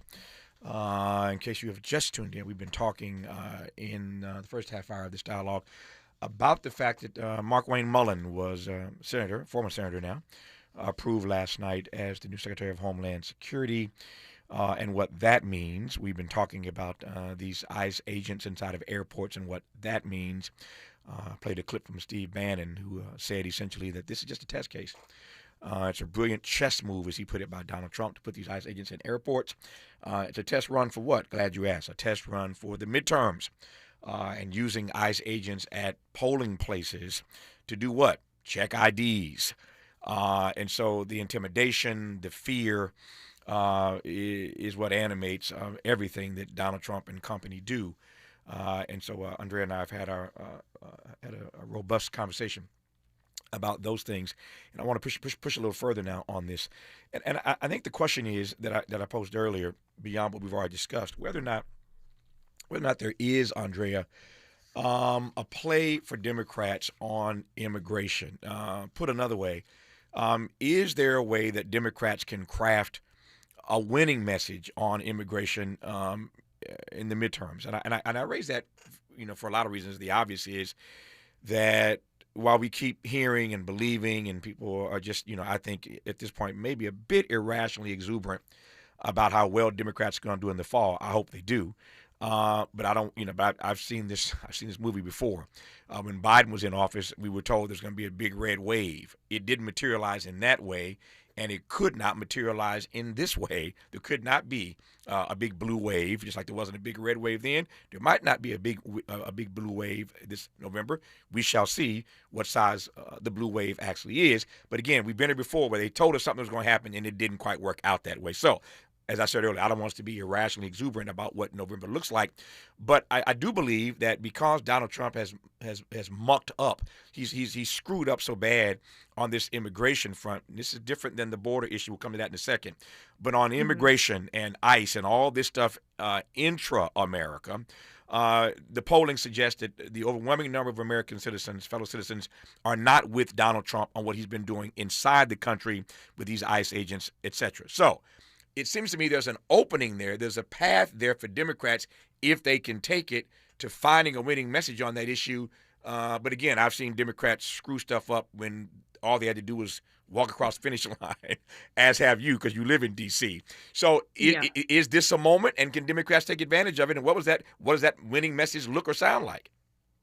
This is something I think and write about a lot because I spent most of my career being a Democratic staffer and living through some big immigration moments, like the last time I worked with President Obama when he tried to pass a big immigration reform bill. I worked on the creation of deferred action for childhood arrivals, a protection for dreamers. And why I bring those up is that was really the last time there was a clear vision from Democrats on what our immigration system should be. And this moment is interesting because if you had asked me, do Democrats have an opening before what happened in Minneapolis, I probably would have said not yet or no.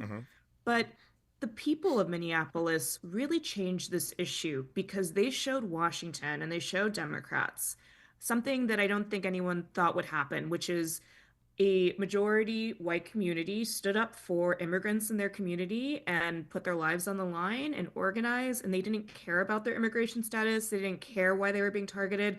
They stood with immigrants and the people of color who were being massively racially profiled. That was a moment. And I think that if Democrats are smart, they are going to remind Americans that as complicated as our history with immigration has been, Americans have always stepped up and welcomed and benefited when they did in terms of welcoming immigrants, right? And I think getting to something emotional that most Americans can relate to is important because that is how Trump wins on this issue over and over again. He uses fear and he divides us and exploits our fears about immigration. And he's really brilliant at doing that. And he's been doing that for 10 years. So I think we have to do more on the Democratic side than just saying the system is broken, we want to fix it. I think Americans deserve to hear how it will be fixed and how it will impact their lives. And I think for the midterms, just shrinking my ambition a little bit is it's just really important that Democrats are the party that want federal agents off the street, want to end the mass racial profiling that we're seeing, which it is mass, right? It's happening all around the country. Many people I know are carrying their passports for the first time. That is deeply un-American. These are the issues I hope they focus on. And if you play into Trump's playbook and you start just trying to be Trump light, that's what Democrats have been trying for 10 years now. It hasn't worked. They need something different, and they should look to how Minnesota handled this issue, because I think that is really who we are and could be on immigration. And the main takeaway that Democrats need to wrestle with or need to embrace from what happened in Minneapolis, given your reference of a moment ago, is what exactly? I want to be clear on what that main thing is. Sorry, could you say again which main thing is? So you said Democrats should take a lesson from what happened in Minneapolis and handle this. Yeah. So what is that thing that happened in Minneapolis that you're referencing that Democrats need to embrace or emulate? Absolutely. So I think, especially in Washington, we treat immigration like it just happens to communities, right? Like immigrants are kind of separate and apart. But what Minneapolis reminded us is that immigrants are in our schools, they run businesses, we are married to them, people are in mixed status families, and the citizens, the US citizens put their lives on the line for those people, right? 2 people lost their lives defending immigrants from the thousands of federal agents that were targeting them. There were some images that were really incredible that I wish people could see of Minneapolis residents surrounding houses when they were construction workers being targeted by ICE, and they were too afraid to come off the roof, right? And they were in the freezing cold, and people were just waiting in solidarity with them. I mean, that is not what Washington politics wants you to think immigration is about, but it is, because immigrants are of our community and part of it. And I think that's different, and that's really changed the issue from where we came out of the Biden years, where it was a lot of chaos at the border. And you also felt that Democrats were sort of questioning what role did immigrants have to play in this country. You saw a lot of Democrats say things like, well, mass deportation may be popular, maybe that's something we should support, but Minneapolis really changed the game. Now that Markwayne Mullin has been approved with Democratic support as the new Secretary of Homeland Security, I want to phrase this the right way. Do Democrats have any leverage in terms of these negotiations about what is going to be funded with DHS and what won't be funded? Or has Donald Trump got what he wanted, gotten his guy through, and he tells Democrats, sorry, you already gave me what I want, and I'm not negotiating or compromising on what you want in this bill? Again, we're back to this conversation about the timing. They gave him what he wanted. He got his Homeland Secretary approved. And I just don't know what position that puts Democrats in right now in terms of leverage on what they will and won't fund in this moment. Say nothing of the anger of Americans who are stuck in these long lines at airports. This may be some good news, perhaps, is that it seems that the Secretary of Homeland Security is the least important person setting immigration policy for this administration, because we have Stephen Miller in the White House, and we have the border czar Tom Homan, and they're calling the shots, and they're doing the White House negotiations, and they're deciding what guardrails they will or will not place.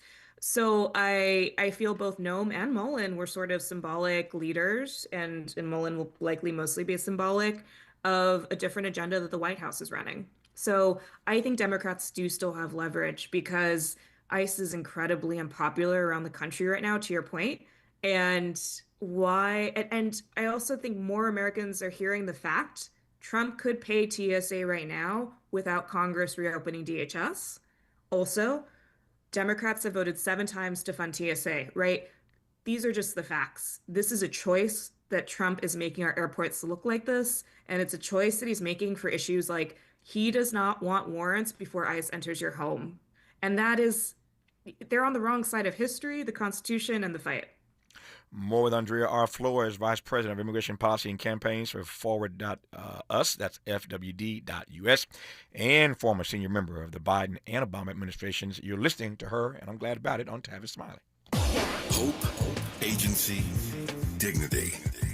This is Tavis Smiley. Can you dig it? Come on! All I need is one mic. With a KBLA Talk 1580 editorial, I'm Tavis Smiley. So, who's really paying the price? Scores of people dead and counting. Over 9,000 homes burned to the ground. Entire neighborhoods in Altadena gone. The Altadena Eaton Canyon fire is one of the deadliest fires in California history. And Edison's own CEO told investors the company has not identified any other possible source of ignition. In other words, they started it. So, what does the man at the top walk away with? Pedro Pizarro took home $16.6 million in cash, stock, and other compensation last year. A 20% raise from the year before. Let that sink in for a moment. A 20% raise, while families in Altadena are still sifting through the ash. Now, Edison will tell you they cut executive bonuses by 40%. Sounds like accountability, right? Wrong. 6 senior executives lost an estimated $2 million in bonuses.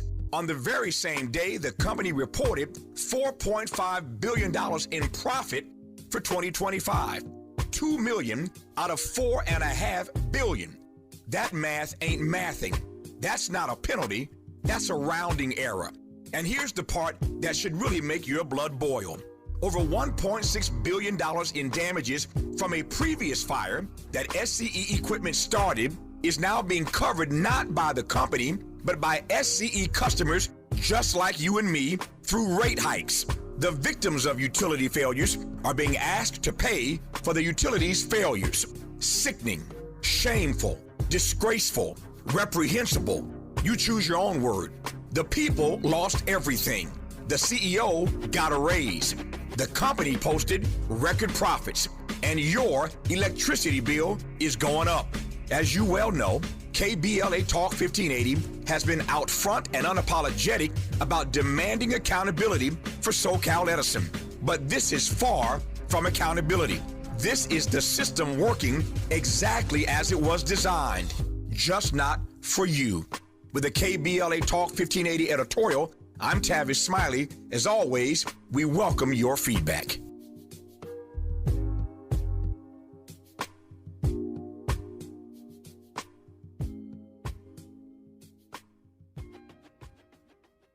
Carpal tunnel syndrome, heart failure that doesn't improve with common medicines. These are some signs and symptoms associated with ATTR-CM, or the cardiomyopathy of ATTR amyloidosis, a serious heart condition with symptoms that get worse over time. Amvuttra, vutrisiran, is a prescription medicine given by a healthcare provider that treats ATTR-CM in adults to reduce heart-related death, hospital stays, and urgent visits. In a clinical study, Amvuttra was proven to help people live longer and have fewer heart-related hospital stays and urgent visits over 3 years compared to placebo. Amvuttra lowers the amount of vitamin A in your blood, which can affect vision. Other side effects include pain in the arms or legs, pain in the joints, and shortness of breath. These are not all the possible side effects of Amvuttra. For prescribing information, call 1-833-256-2748 or learn more at amvuttra.com. Ask your doctor about Amvuttra for ATTR-CM. Sometimes he fails at fitting in, but we're okay with that. You're inside the Tavis Smiley Show. You are indeed with Andrea R. Flores, Vice President of Immigration Policy and Campaigns for Forward.us, and former senior member in the Biden and Obama administrations. I'm looking at a couple questions that are coming in from listeners across the country, and I want to just get one or two of those out because there are a couple good ones in here. So, Andrea, is there room in the Democratic Party for people who believe in open borders? Is there room in the Democratic Party for folk who believe in open borders? Or are both major parties pro-border enforcement at this point, albeit at different levels of intensity? I would say both parties are very pro-border security and they would oppose open borders, but it's a really good question because I do think we're in a confusing moment about border policy because Trump has suspended all of the asylum laws along the border. And so I think that's leading to a lot of confusion about, is that Trump? Is that the fault of the asylum system? What is really happening? So I think it's a great question. But no, right now, both Democrats and Republicans are very pro-border security. Yeah. And tell me how you are reading the distinction that the Trump team seems to be making. And we saw this play out in his recent State of the Union address, where they at least seem to be, I'm putting air quotes up, it's radio, you can't see me. They seem, Andrea, to be, at least before they sent ICE agents to airports, they seemed, ED, they seem to have sort of backed up a bit on ICE in cities and harassing people and murdering people. They seemed to back off of that a bit, even as he went harder on border issues and border patrol. So there's a distinction between immigration and how we enforce it in this country versus the border issue. You see that distinction that they're making, and is that working for them? Well, I'm a border expert, and it currently is working on the politics. Okay. But I do want people to understand that there are still people crossing the border today, and no country, no president can ever declare mission accomplished on the border, right? The Great Wall of China didn't keep people out either. And so to claim that any president fixed the border or not is actually really overly simplistic about how borders work. So I like to say that because Mexico could change its policy tomorrow and we could have a border crisis, right? Mm-hmm. There could be a hurricane, we could have a border crisis. That's just the nature of sharing borders with other countries. But the other thing I just want to say, there are a lot of people who think he's de-escalating because we don't have any city that's currently being attacked in the way we saw Minneapolis, LA, Chicago, Charlotte, but they're getting more efficient and arrests are going up anyway around the country. And they're doing that by targeting immigrants who use the legal immigration system. So I need people to understand mass deportation is not just agents arresting people on streets. It's also employees in the Department of Homeland Security arresting people going in for their immigration interviews, right? It's two-part. And if President Trump was really de-escalating, he wouldn't be going to the Supreme Court on April 1st, asking them to rewrite the 14th Amendment and end birthright citizenship, which every American has always known. If you're born in this country, you're an American, and he wants to change that. Our remaining moments with Andrea Flores when we come forward on Tavis Smiley. What's your quarrel with the world? You're listening to Tavis Smiley.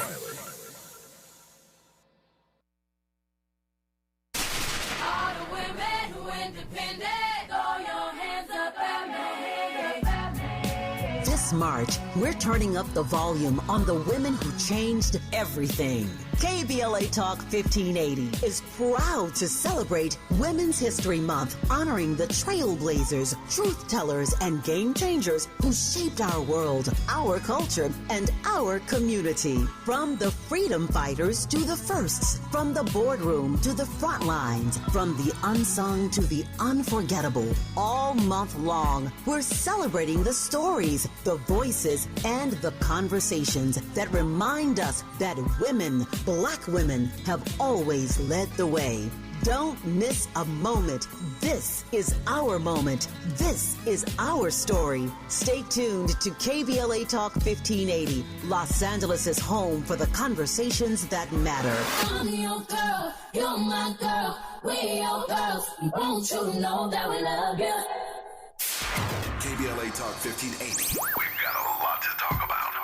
KBLA Talk 1580, connecting you with services and solutions. These are hard times for housing in America. Too many in our community face barriers to safe housing, behavioral health care, and affirming spaces for healing, particularly those impacted by poverty and stigma or incarceration. Rooted in South LA, Ahmad supports impacted communities through housing, wellness, and leadership development. Ahmad provides culturally responsive, peer-led support from transitional housing and mental health services to leadership development and youth empowerment. They offer safe, affirming houses for youth, transgender women, and formerly incarcerated individuals. Therapy and peer support with a focus on healing trauma in Black communities. HIV prevention and care, free testing, education, and wraparound services for whole person wellness. Standing in the gap with health, housing, and hope. Reach out to Ahmad Institute at 323-569-1610. That's 323-569-1610. Or visit amaad.org.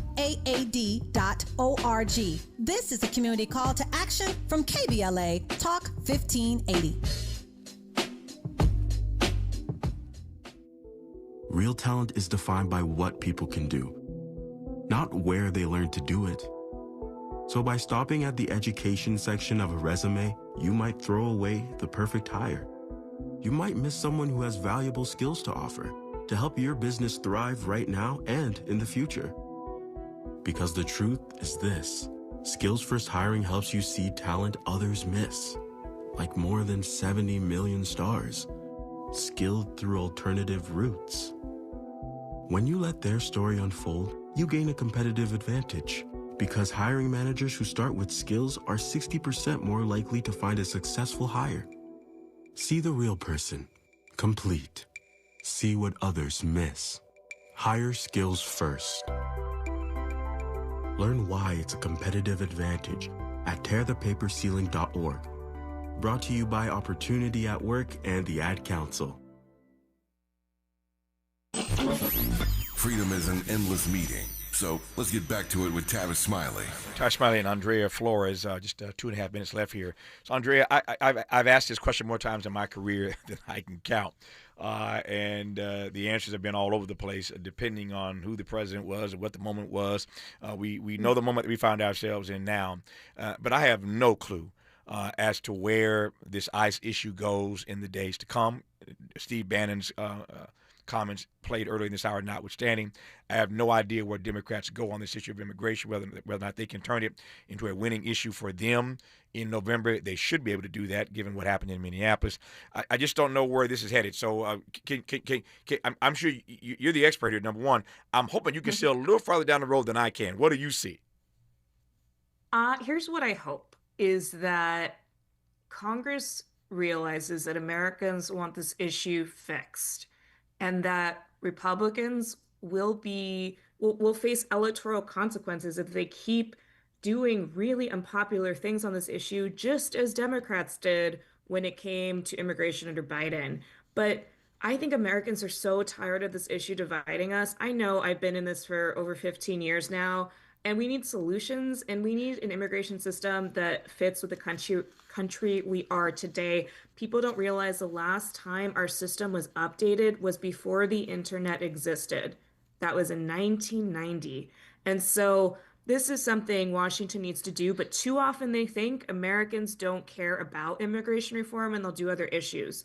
But then you get a president like Trump coming in and using the entire broken system against U.S. citizens. So these are all connected because we are connected to immigrants. And so my hope is that we keep moving towards the direction of a modern immigration system that is humane and that cannot be used against all of us to weaken our democracy. Her name is Andrea R. Flores, Vice President of Immigration Policy and Campaigns at Forward.us and former senior member of the Biden and Obama administrations. Andrea, thanks for your insights. Good to have you on the program. Enjoy the rest of your day. Thank you for this really substantive conversation. It was really fun. Thank you. You were kind to come on. I thank you for your time. One more hour to go. We will talk in the next hour about two different things. First, Nekima Levy Armstrong is here, Minneapolis civil rights attorney, founder of the Racial Justice Network. My question for her is very simple. Is this Target boycott on or off? Jamal Bryant saying one thing, other organizers saying other things. I don't know. What's up with the Target boycott, since it's all over social media. And then we'll close today's show in the last half hour with our sports guy, Ray Richardson, talking about March Madness. The Sweet 16 is locked, and a few other things we'll get to. Talking sports with Ray when we come forward on Tavis Smiley. KBLA 1580 Santa Monica. I'm Bree Wood with BIN News Now. Texas Senator John Cornyn is backing the Save America Act requiring proof of citizenship to register to vote. He says Democrats shouldn't oppose fair election measures. Trying to think, what possible reason could they have? One is, of course, Trump derangement syndrome. The president warns no deals until voting rules are tied to Homeland Security funding. A California jury has awarded a black woman, Nekima Kiki Wilson, $15 million after finding her city supervisor created a racist, hostile workplace, even calling her an entitled N-word. Wilson says the verdict brings long overdue accountability. And Howard University and Bowie State University are launching a $4 million federal initiative called Ascend AI to boost AI literacy. The program will train students and faculty to use artificial intelligence responsibly. Get BIN News Now on demand 24/7 on the iHeartRadio app. For nearly 50 years, OPL law has changed lives, restored futures, and delivered justice. When your world turns upside down after an accident, reputation and success matter. We're real people who fight for real people. OPLlaw.com. This is the KBLA Sports Minute with Ray Richardson.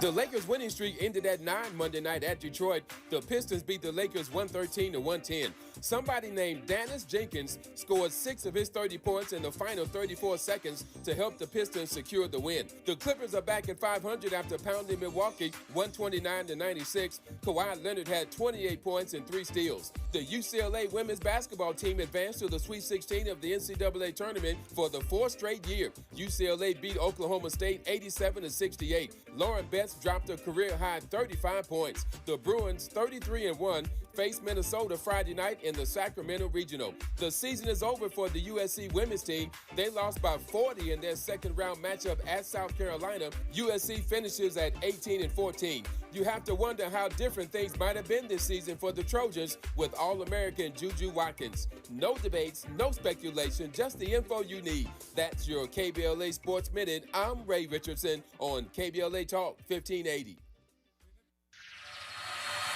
Old-fashioned soul. Where you eating at? Hi, I'm Greg Doolin, inviting you to a special celebration of Women's History Month. Join KBLA Talk 1580 for its annual symposium, The State of Black Women in LA.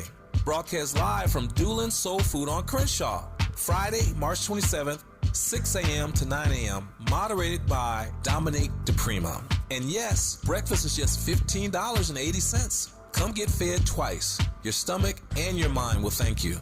We'll see you Friday morning, March 27th, 6 a.m. to 9 a.m. at Doolin's Soul Food on Crenshaw for the State of Black Women in LA. Broadcast live only on KBLA Talk 1580.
Tavis, Smiley. Glad you are with us in this third and final hour of today's program.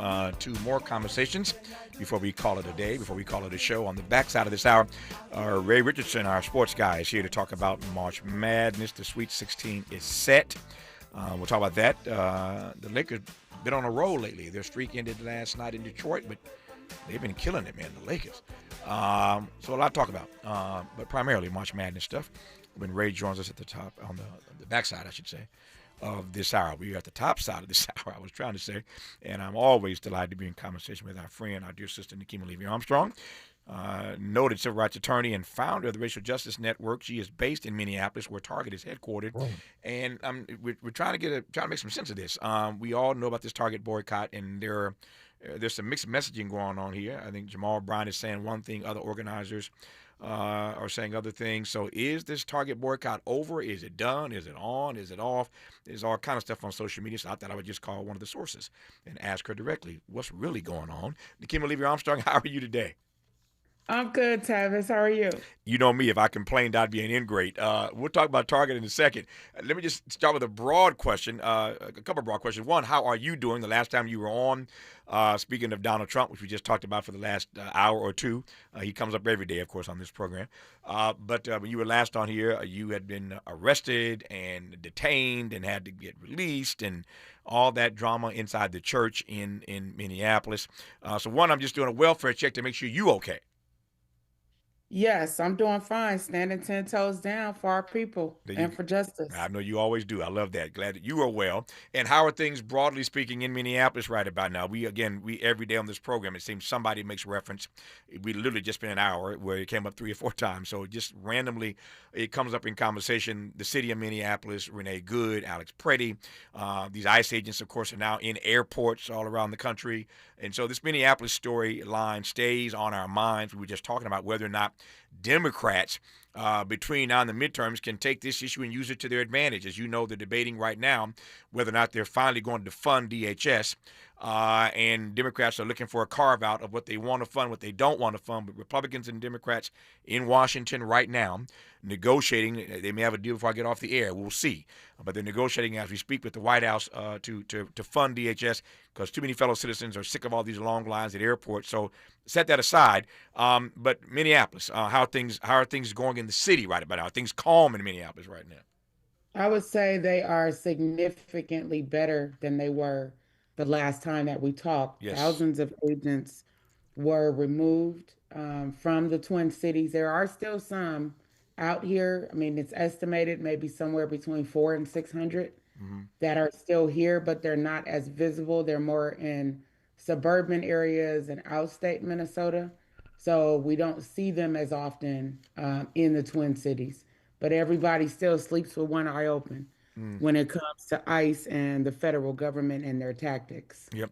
I know it's still early, but what are some of, I know you can run me a list if we had the time, but I'm just looking for a few things. I know you had some time to think about it again, even though it's far from over. But give me some sense of what your takeaways are, and if not takeaways, the things that you're still wrestling with personally, professionally, things that you're processing now that things are a bit more calm. Well, I think that it shows the breakdown of our 3 branches of government in terms of what the Trump administration was allowed to do with ICE.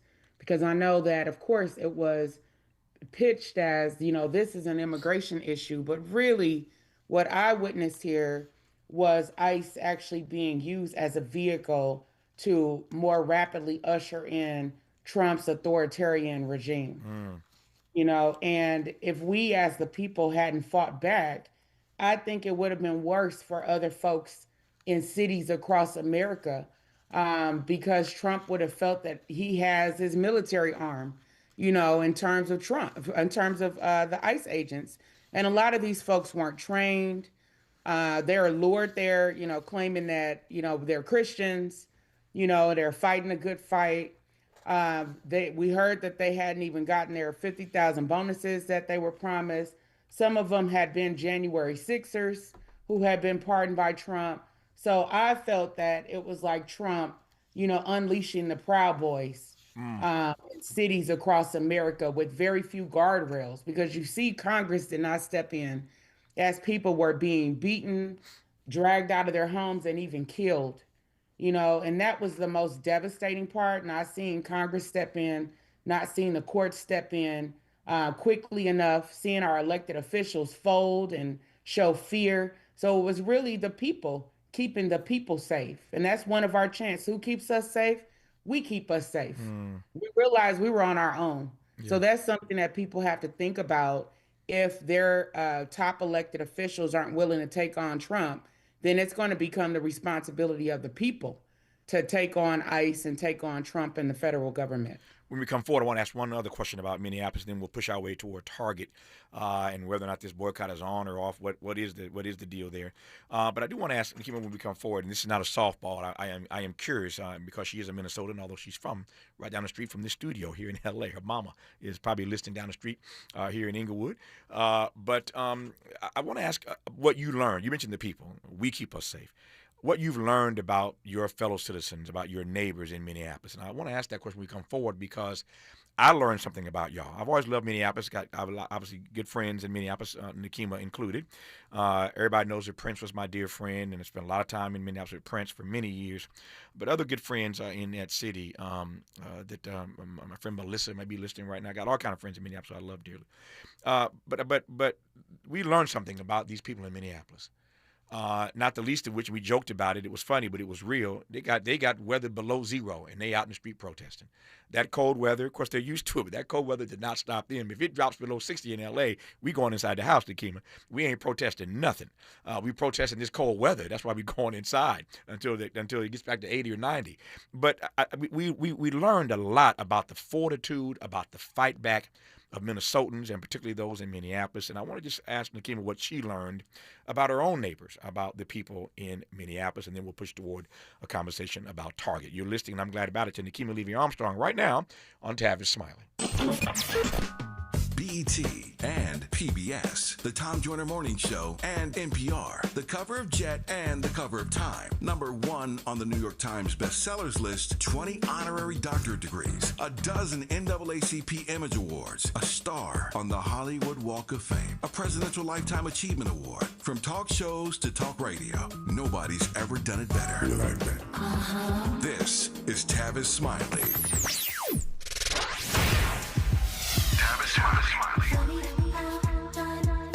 They say time flies when you're having fun. The founding members cohort is now officially over. Hard to believe. It's been a joy sharing what I've discovered after nearly 40 years of conversations with presidents, cultural icons, and game changers in every field of human endeavor. If you missed the first cohort, the good news is that we're already planning the next one. Now, the seats will be limited, and those on our waiting list will receive exclusive early access and special discounts not available to the general public. So, if you are ready to transform the way you connect, lead, and build trust, do not hesitate. Go to TavisTalks.com and join the waiting list today. That's TavisTalks.com. The next cohort is coming. Make sure you are in the room. I'm Tavis Smiley, and I hope to see you there.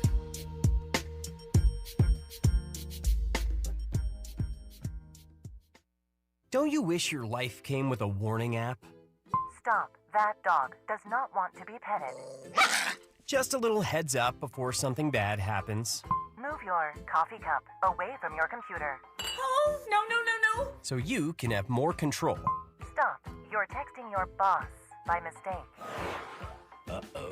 Well, life doesn't always give you time to change the outcome, but prediabetes does. With early diagnosis and a few healthy changes like managing your weight, getting active, stopping smoking, and eating healthier, you can stop prediabetes before it leads to type 2 diabetes. It's easy to learn your risk. Take the 1-minute test today at doihaveprediabetes.org. Warning, the cap is loose on that catch-up. Ugh.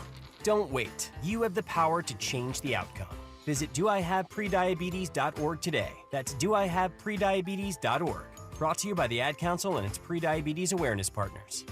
Roger and Tracy saved over $18,400. Cynthia was recovering from a family tragedy and saved over $10,300. If you are drowning in debt, then call Debt Blue. Debt Blue is a professional debt negotiation firm with over 20 years of experience helping people pay back a fraction of what they owe. Learn how to cut your debt up to half or maybe more. Be debt-free in 24 to 48 months, even with bad credit. With an A+ rating from the BBB, you can rest easy knowing Debt Blue is going to deliver guaranteed debt reduction. Debt Blue offers a success guarantee. You pay nothing unless your debt is reduced or completely resolved. That's right. You save money or it's free. Call now for significant debt relief and a free consultation. 800-200-8879. That's 800-200-8879. You don't have to declare bankruptcy. This program works if you owe $10,000, $20,000, or even $100,000 in debt. Call for your free consultation today.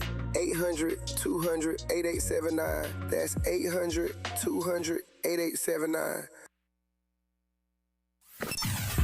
Sometimes he fails at fitting in, but we're okay with that. You're inside the Tavis Smiley Show.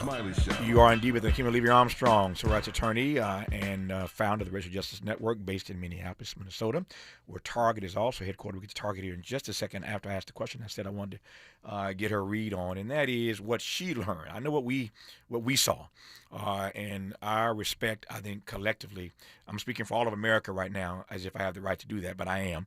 I think all of us were impressed. We were empowered. We were inspired. We were motivated. We were animated. We were just uplifted by the fight back that we saw in Minnesota, specifically in Minneapolis. This weekend, we have all these over 3,000 plus No Kings rallies this weekend, literally from California to the Carolinas. But all of us should take a page out of what we saw in Minneapolis here recently. So what did you learn about your fellow citizens, about your own neighbors in Minnesota, in Minneapolis, again, given what happened there recently, Nekima?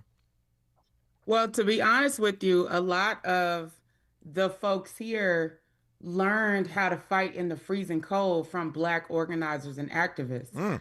Well, I don't know if you remember in 2015, we had a young man by the name of Jamar Clark, young Black man, 24, killed by the Minneapolis Police Department. And at the time, I was the Minneapolis NAACP president, and we wound up knocking on doors, talking to the people, and that actually led to us collaborating with one of our Black Lives Matter chapters and having an 18-day occupation outside of the police precinct. So that meant for 18 days, many people did not leave the precinct. They pitched tents, they lit fires in the street. It was freezing cold. We dealt with blizzards, and we dealt with the police shooting tear gas and rubber bullets. But literally for 18 days, we were out there until being forced out by the city and the police. And so, and people brought food, they brought coats, gloves, hats, like it was the beloved community, right? And that's when I first learned that we could fight in the freezing cold and use the cold to our advantage. I had no idea we would need those same skill sets and that resolve when Trump sent the ICE agents here who could not handle the freezing cold, who could not handle the ice. They were slipping on ice. So we were sharing videos, ice versus ice, right? But you literally saw tens of thousands of people in the freezing cold, below zero, standing up for their neighbors. And that's the heartbeat of who we are, you know, in the Twin Cities and in the state of Minnesota. We love our neighbors. We care for our neighbors. We ride for our neighbors. And we hold the line for our neighbors, meaning folks across America, so that other people wouldn't have to deal with what we dealt with here during Operation Metro Surge. Yeah, I love that's funny. Ice versus ice. That's hilarious. I can see the imagery. I can see it in my mind's eye right now. One final question on this.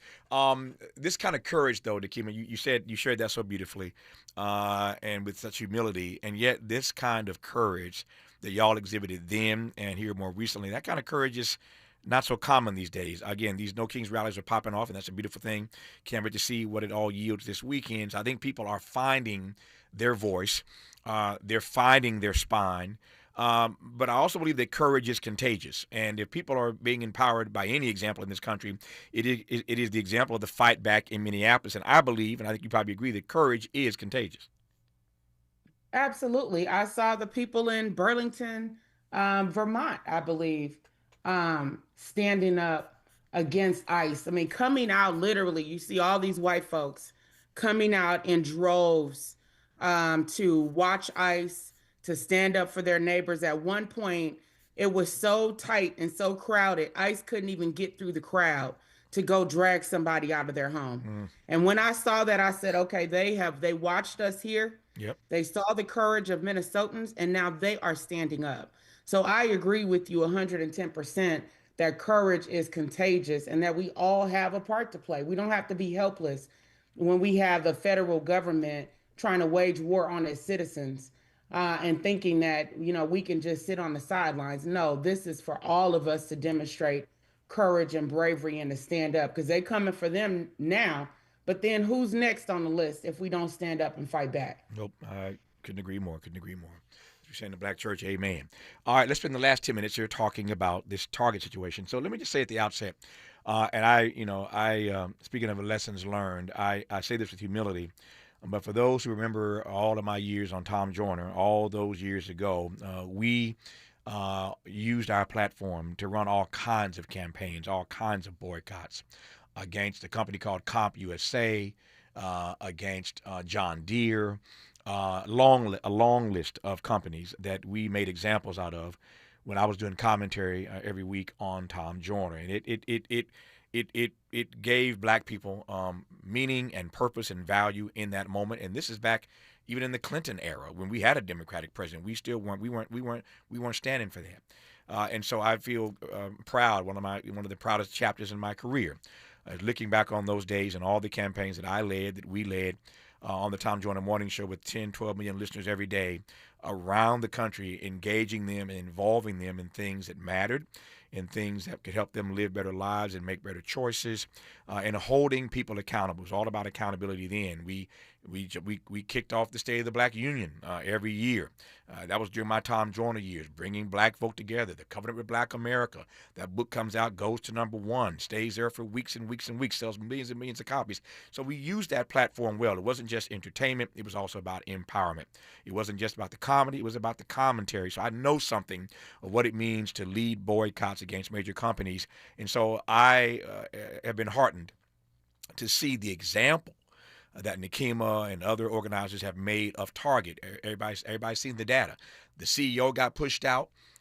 Their earnings have gone down. Target has been on their heels once this campaign really took hold. But now there are questions about what it is, what it isn't. Is it ongoing? Are we done? Did we declare victory?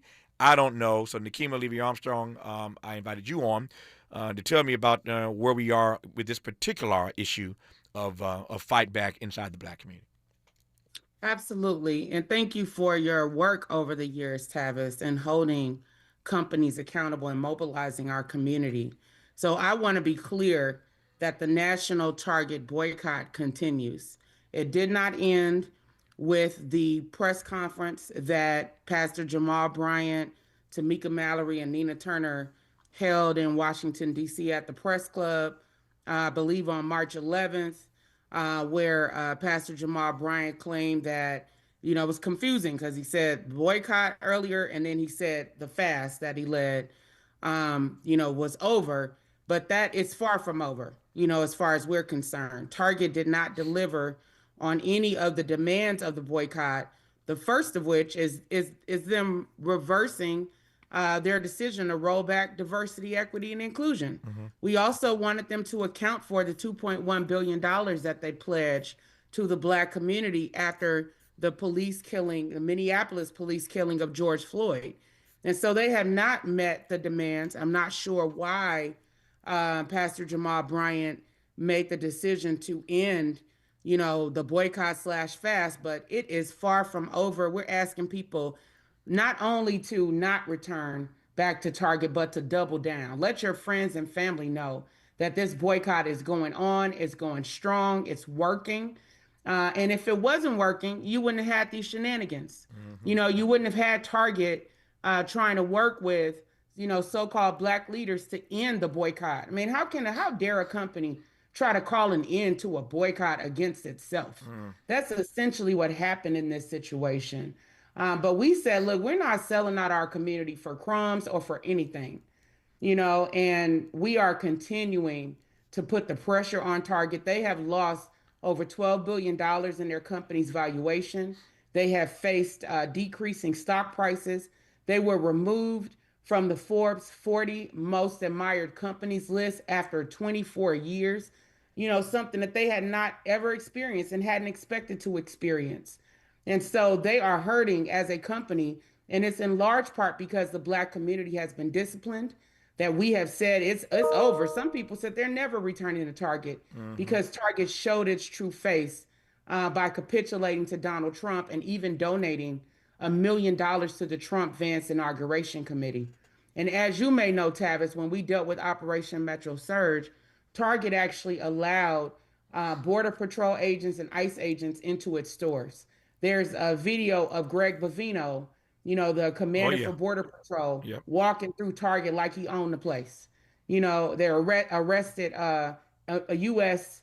Workers of Target. So American citizens who work for Target got arrested in the vestibule of Target by these federal agents, and Target did nothing about any of it. And so, no, we're doubling down on this boycott. So my question now is simply this. Clearly there's mixed messaging here. You put your finger on it with Jamal and Nina and Tawana. Tamika. You explained that earlier. My question is this. When there's this kind of mixed messaging, how does Black America read that? And how does Target read the mixed messaging?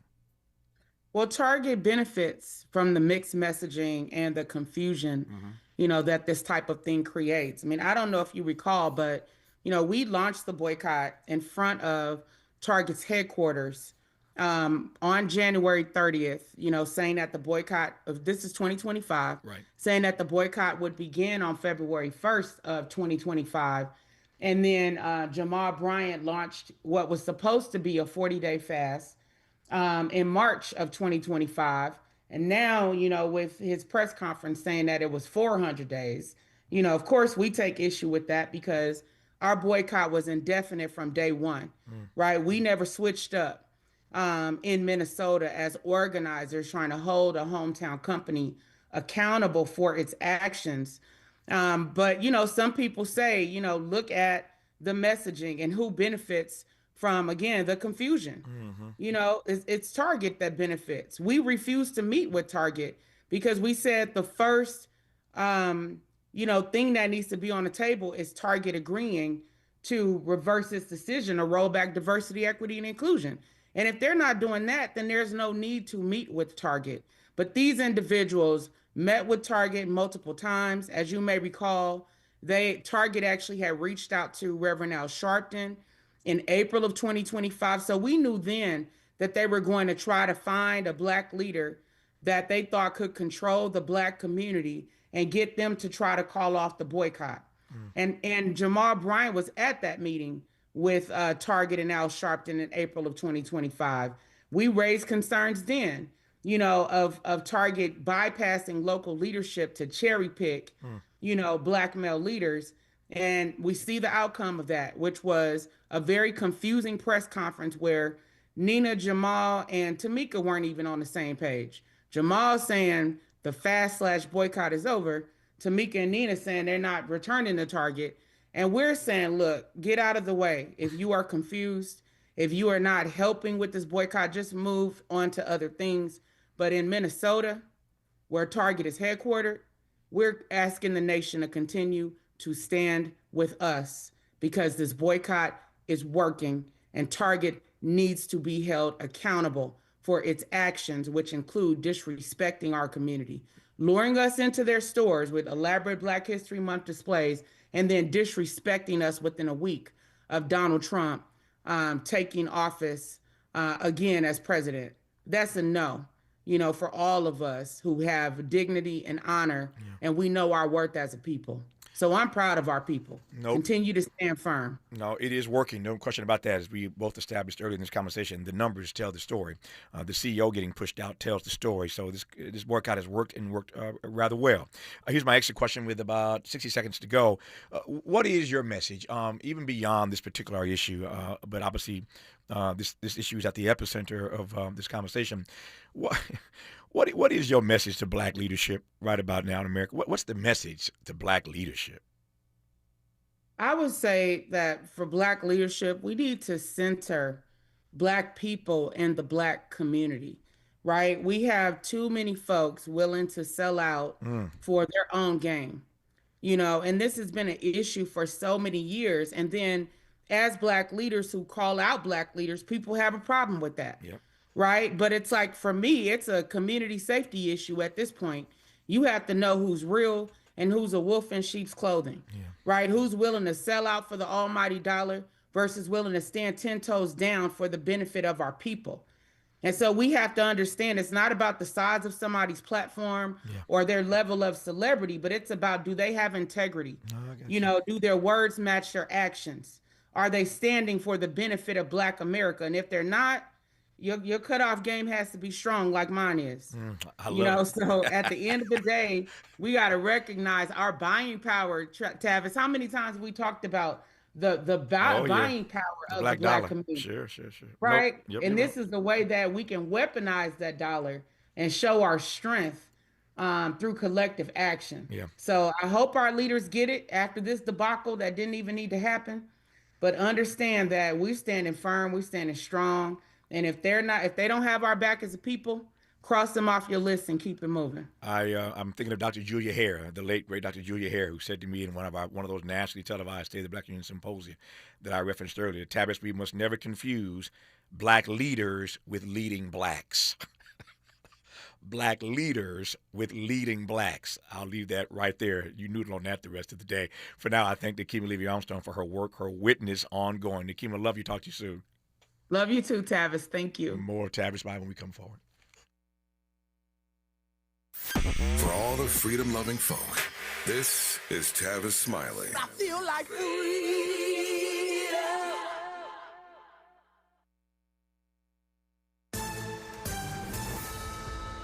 I'm Bree Wood with BIN News Now. Texas Senator John Cornyn is backing the Save America Act requiring proof of citizenship to register to vote. He says Democrats shouldn't oppose fair election measures. Trying to think, what possible reason could they have? One is, of course, Trump derangement syndrome. The president warns no deals until voting rules are tied to Homeland Security funding. A California jury has awarded a Black woman, Lakivia Kiki Wilson, $15 million after finding her city supervisor created a racist, hostile workplace, even calling her an entitled N-word. Wilson says the verdict brings long overdue accountability. And Howard University and Bowie State University are launching a $4 million federal initiative called Ascend AI to boost AI literacy. The program will train students and faculty to use artificial intelligence responsibly. Get BIN News Now on demand 24/7 on the iHeartRadio app. For nearly 50 years, OPL law has changed lives, restored futures, and delivered justice. When your world turns upside down after an accident, reputation and success matter. We're real people who fight for real people. OPLlaw.com. Are you looking for your next European adventure? Think Poland. From its historic cities to all of the UNESCO landmarks and its incredible food. Modern, safe, welcoming. Get inspired at Poland.travel. This is the KBLA Sports Minute with Ray Richardson. The Lakers' winning streak ended at 9 Monday night at Detroit. The Pistons beat the Lakers 113-110. Somebody named Dennis Jenkins scored 6 of his 30 points in the final 34 seconds to help the Pistons secure the win. The Clippers are back at 500 after pounding Milwaukee 129-96. Kawhi Leonard had 28 points and 3 steals. The UCLA women's basketball team advanced to the Sweet 16 of the NCAA tournament for the 4th straight year. UCLA beat Oklahoma State 87-68. Lauren Betts dropped a career-high 35 points. The Bruins, 33-1, face Minnesota Friday night in the Sacramento Regional. The season is over for the USC women's team. They lost by 40 in their second-round matchup at South Carolina. USC finishes at 18-14. You have to wonder how different things might have been this season for the Trojans with All-American Juju Watkins. No debates, no speculation, just the info you need. That's your KBLA Sports Minute. I'm Ray Richardson on KBLA Talk 1580. All I need is one mic. With a KBLA Talk 1580 editorial, I'm Tavis Smiley. So, who's really paying the price? Scores of people dead and counting. Over 9,000 homes burned to the ground. Entire neighborhoods in Altadena gone. The Altadena Eaton Canyon fire is one of the deadliest fires in California history. And Edison's own CEO told investors the company has not identified any other possible source of ignition. In other words, they started it. So, what does the man at the top walk away with? Pedro Pizarro took home $16.6 million in cash, stock, and other compensation last year, a 20% raise from the year before. Let that sink in for a moment. A 20% raise, while families in Altadena are still sifting through the ash. Now, Edison will tell you they cut executive bonuses by 40%. Sounds like accountability, right? Wrong. 6 senior executives lost an estimated $2 million in bonuses. On the very same day, the company reported $4.5 billion in profit for 2025. $2 million out of $4.5 billion.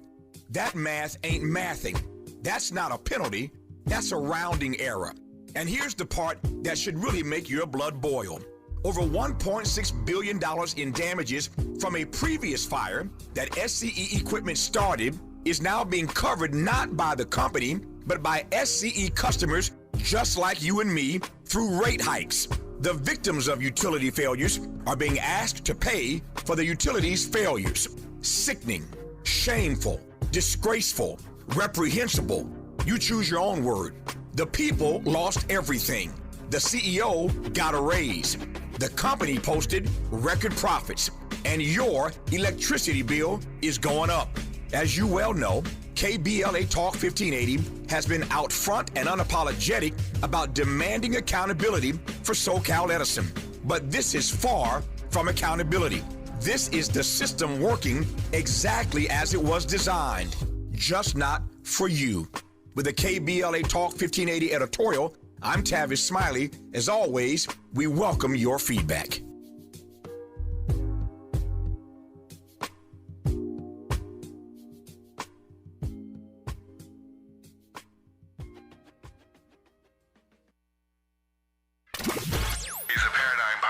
And the top-rated African-American talk show host in the nation, according to Talkers Magazine. You're tapped in with Tavis Smiley right now. Tavis Smiley and his sports guy, Ray Richardson, or Ray Rich as we call him. March Madness is underway. Well, it's been underway now. The Sweet 16 is set. And we are happy to have Ray in studio to talk about that and a couple other things. The Lakers have been on a roll until last night. Talk about that. I heard you on your show talking about the Bam Adebayo thing. I talked about that today in a different context. Yeah. I'll tell you what I said about that earlier today on today's program. But anyways, good to see you. How are you? I'm doing good. Good to be here. Good to have you here. I talked to a professor. Our first hour today was a guy named Marcus Collins, brilliant thinker. Cultural translator, and started the show by saying our first guest today is a professor at the University of Michigan, and everybody's got Michigan to win this thing. So anyway, there's your setup. Talk to me about the Sweet 16. Well, it's funny you mentioned Michigan because Florida got beat over the weekend. They were the defending national champions, and there were a lot of people had them on their bracket to repeat. And with them out the way, it looks like the Wolverines do have a shot at it. And by the way, their ladies team is not bad either. Right. And they're in the Sweet 16 as well. But I don't sleep on Michigan. That is a very solid team, and they've been strong all season. And they were number one in the nation for about 2 weeks. Right. And that's a team that a lot of people had their eyes on, along with Arizona and possibly Duke. Duke has a player out there that's not playing right now, but they still are a very competent team. But I would keep my eyes on Michigan for sure, especially with Florida being out the race now. Yeah, there are a number of things here that I want to sort of get to. First of all, it is amazing to me, and again, amazing is too strong a word maybe. But I have such respect for programs that become elite. And even though there are ebbs and flows in sports, if you are an elite program, you find your way back. Let me switch to the NFL right quick. I mean, I was completely blown away at how fast post Tom Brady that the Patriots made it back to Super Bowl. Yeah. I mean, you expect that in the Brady era. But they went down to 2-16. I mean, their records were horrible for 2 or 3 years. And then a few years later, they find their way back. They find their way back to the Super Bowl. The same is true in college basketball. There's some teams, some schools that are elite, and even if they fall off for a second, you look up a few years later, they're back in the hunt. And, Duke didn't fall all the way to the bottom, but they had some lean years post Coach K, and now they're back as a number 1 seed again. Duke is one of these programs that has a name and tradition, and that carries a lot of weight for kids coming out of high school who want to go to a top 1 major level program.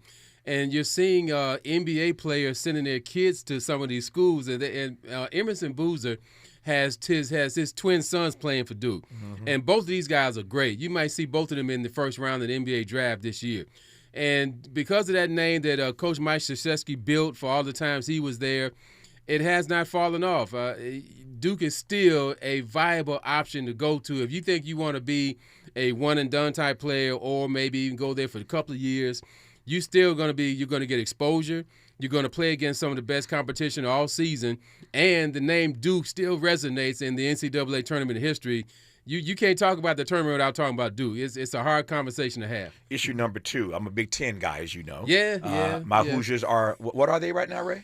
Well, they're defending national champions in football. Thank you very much. But in basketball, you guys are invisible right now. You weren't supposed to say that part. That's why I live with the football thing, which is always funny, of course, being an IU guy. We were for so long a basketball school. Yes, you were. National championships, Bobby Knight. I was just with Isaiah Thomas a couple weeks ago at Jesse Jackson's funeral. Yeah. Isaiah spoke, and one of the best speakers on the program that day. So Isaiah and I were just together. I just talked to him on the phone a couple of days ago. So I'm a Big Ten guy. So in my team, of course, I have a T-shirt that says my 2 favorite teams are IU and whoever's playing Purdue. All right. That's my T-shirt, right? So I'm not a Purdue fan. But having said that, I get tickled when I look at the Sweet 16 year in and year out, and this is a year in, and I see all these Big Ten schools in the Sweet 16. Yeah. This is an awakening for the rest of the country in terms of these power conferences. You've always had people talking about how good the ACC has been. That's right. The Big East Conference used to dominate. Now you have the Big 12 and the SEC were prominent conferences, and even for a while the Pac-10. Right. But because the Big Ten has established themselves as an NIL location, they've got all those schools have a lot of revenue to kind of throw around the kids nowadays. And they also have prestige. I mean, the Big Tens are in major markets. They're in the Midwest, and they get exposure. They get people's attention. They're on the radar. I'm not surprised at this, because of the expansion. Also, now they've got 18 teams in the conference. It's kind of hard to keep a lot of those teams out. They had 12 teams in the tournament, and pretty much all of them were good picks. And you still got 6 left. So that says a lot about the strength of that conference. They are right now the number 1 conference in college basketball, hands down. I feel like things are starting to flip, and maybe flip is too strong a word. You're the expert. I'm not. I'm just a sports enthusiast. You're a sports expert. I don't want to get those two things twisted. But the SEC for so long dominated in football. Yeah. They didn't this year. Indiana's a national champion. Ohio. I mean, you had some great teams in the Big Ten that were in the playoff tournament. So my question is whether or not the SEC is waning in football. Are they just in a phase right now? It's a phase right now, but this new wave of NIL and marketability and also saturation. Right. Some of these kids are looking at other schools now. Your alma mater has really changed college football's landscape in a huge way. You don't have to go to an SEC school now to really have a big-time career and get the attention of NFL scouts. You don't have to go to an Alabama or Georgia or a Tennessee or an Auburn anymore. And even Arkansas is in the SEC now. Texas is in the SEC. It's still a premier conference now. Yep. But they have been caught up, by the other conferences, and the Big Ten is one of them, and Big 12 you can put them in there as well. they're not the prima donna that they used to be, and I think the changing of the landscape of college sports has affected them more than anything. Speaking of changing landscape, you mentioned the money earlier. I've been anxious to ask you, what, to your mind's eye, has the money changed so far? Well, and for those who are listening, I should let you explain. You can explain about the money now that's in college sports. The money that's out there now is legal. It used to be illegal to pay guys, although guys were getting paid anyway under the table. Now these kids are able to make this money in a legitimate fashion. It's not coming directly from the schools, though. NIL gives you a chance to get endorsement money. It's up to the school to round up companies and advertisers so they can use that pot of gold to give that advertising money to athletes. That's where the NIL money comes from. And now schools are finding the way to get more dollars to spread around to some of these kids. I mean, I just talked to a kid out here in Inglewood. He already has an agent. And I've never heard of a high school athlete having an agent or a business manager to go into college. This is where we are now in college sports. There's no such thing now as amateurism anymore in college sports. We're way beyond that. I don't even know how these kids stay focused on classes because they already got, some of these kids have $500,000 in endorsements. Yeah. Some have $1 million, maybe $1.5 million. Juju Watkins, our neighbor out here in Compton, she's got endorsement deals worth about $1.5. I'm just thinking we're at a point now where college is about being a stepping stone to the pros more so than getting a degree. So every year we have a Black History Month luncheon here in L.A. As you know, our local station does KBLA. And for the last 2 years, we have used the Grammy Museum as the site of our luncheon. We were just there a few weeks ago. We honored all these black comedians. An amazing day. Martin Lawrence and DL and Earthquake and Dion Cole and Lunel and Melanie. Everybody came out. Everybody was in L.A. For this event. It was a great event. We were there this year. We were there last year. And I will never forget, as long as I live, that was the first event we had done at the Grammy Museum. And it's an open air kind of, we were on a terrace. And I walked on this terrace and, we were preparing to start. And I just looked out at this beautiful skyline of downtown L.A. in this open air terrace. And lo and behold, there's this huge billboard. You know where I'm going. Yep, I saw it. There was this huge Nike billboard of Juju. And I'm like, the game has changed. Because when Kobe was living, Kobe was on that same building. It's actually a building. Yeah. It's a whole side of a building. Kobe was on that building. Yeah. And I'm like, man, look how the game has changed. Kobe was on this very building, and now Juju, a college player, is on this same. It was a gorgeous, advertisement. Yeah. But I saw that. I like, the game has changed, man. It has. In the past, it used to be illegal to advertise for a company if you're a college athlete. Right. That was not part of your scholarship arrangement. And now that has totally flipped. You can be an endorser now in college, and that's the biggest change now. And that's where these guys are getting, and the girls too are getting this revenue. And it also has cut down on the cheating aspect in sports because now everybody's got their what they want. They wanted some money. Yeah. And these parents are saying, well, if you want my kid to go to your school, how much you gonna be able to offer Pay us? me. Exactly. Yeah, pay me. Ray Rich is here. We'll talk more sports when we come forward here on Tavis Smiley. From Leimert Park with love, this is Tavis Smiley. If you love to travel, Capital One has a rewards credit card that's perfect for you. With the Capital One Venture X card, you earn unlimited double miles on everything you buy. Plus, you get premium benefits at a collection of luxury hotels when you book on Capital One Travel. And with Venture X, you get access to over 1,000 airport lounges worldwide. Open up a world of travel possibilities with the Capital One Venture X card. What's in your wallet? Terms apply. Lounge access is subject to change. See CapitalOne.com for details. What if your rooftop could earn you money every year? With LADWP's Solar Rooftops program, you can get solar panels installed and maintained on your home at no cost and earn up to $900 a year. That's up to $18,000 over 20 years. There are no upfront costs, no credit checks, and no annual fees. Plus, you'll help power Los Angeles with clean local solar energy and reduce reliance on fossil fuels. Make your rooftop work for you. Apply today at LADWP.com/solar rooftops.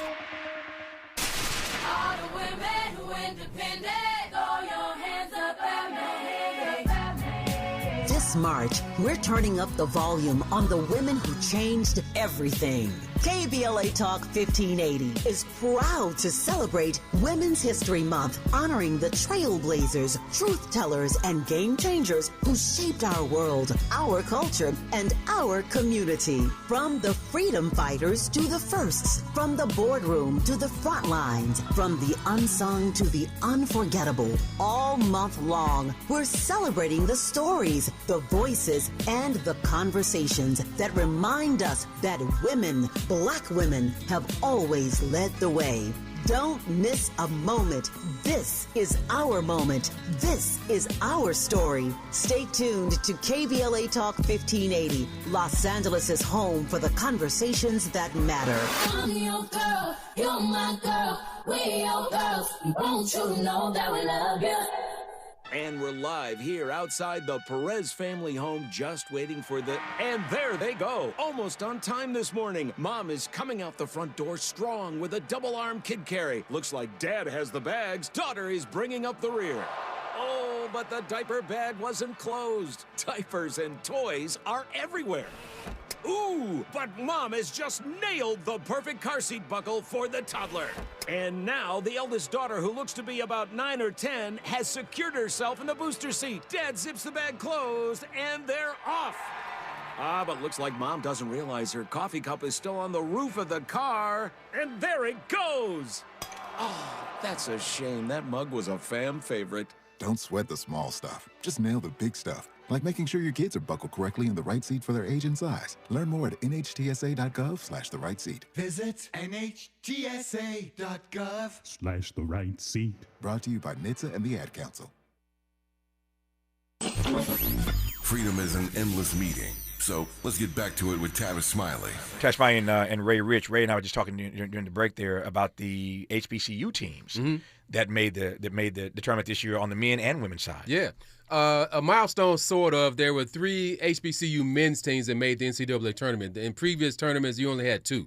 This was Howard, Prairie View, and Tennessee State. Now, Tennessee State is the wild card in this because they're in a mainstream mid-major conference now. They're in the Ohio Valley Conference. Right. They are no longer in an HBCU conference. But they've been in this conference for about 5 years now. This is the first time they won the regular season title and the postseason tournament. So Tennessee State has made it in a mainstream arena. So you got to give them some props. That's big. Yeah, that's big for an HBCU school to do that. Yeah. And the ladies, Southern was in it. They won their play-in game. And Howard did not have to go to the play-in. They played a first-round game at Ohio State. They got bumped, but they got in there. So you had like 5 HBCU teams combined, men and women, in the NCAA tournament. I want to talk about something you said earlier because Howard comes to, since you mentioned Howard now, the men and women's programs. Talk to me about what it means in the NC2A. When you have programs like Michigan, you referenced earlier, where the men and the women are making the Sweet 16. Yeah. Well, there's 3 schools out here right now that have both their men and women teams in there. UConn, Michigan, Iowa was in there, but Iowa got beat last night. Right, I saw that. That says a lot about your development of players, and it gives a high school kid an option to say, hey, if both of these programs are being supported like that, especially for the ladies, because we know how the ladies have struggled for many years. Now they're getting their piece of the pie now, but for a long time it was rare to see women athletics have the resources they have today. And when you see your men and women's programs being successful like this, you can't pay for that kind of advertising as an administration. You know, you're getting national coverage on TV, and each game you win in the tournament, you get about $1 million from that TV revenue per round. Yeah. And it goes up each time you win. That's the undercurrent to this. You know, that's why these wins are so important. Oh, yeah. Because you're getting dollars for that budget. More money. I love it. When we come forward, our remaining moments with Ray Rich, the men, the Sweet 16 for the men kicks off on Thursday, women on Friday. My time is getting tight. We'll run through the men right quick and see what see what Ray has to say about that. And then, of course, you got to ask Ray when he's in the studio one question about the Lakers to make Miles happy. Yeah, we don't want to leave him out. We don't leave Miles out. One question about the Lakers. Or Andy, for that matter, who ain't even here yet. Yeah. My 2 board guys, Miles and Andy, both Lakers fans. Anyway, Ray Rich on Tavis Smiley. Helping to stretch your moral and political imagination. This is Tavis Smiley.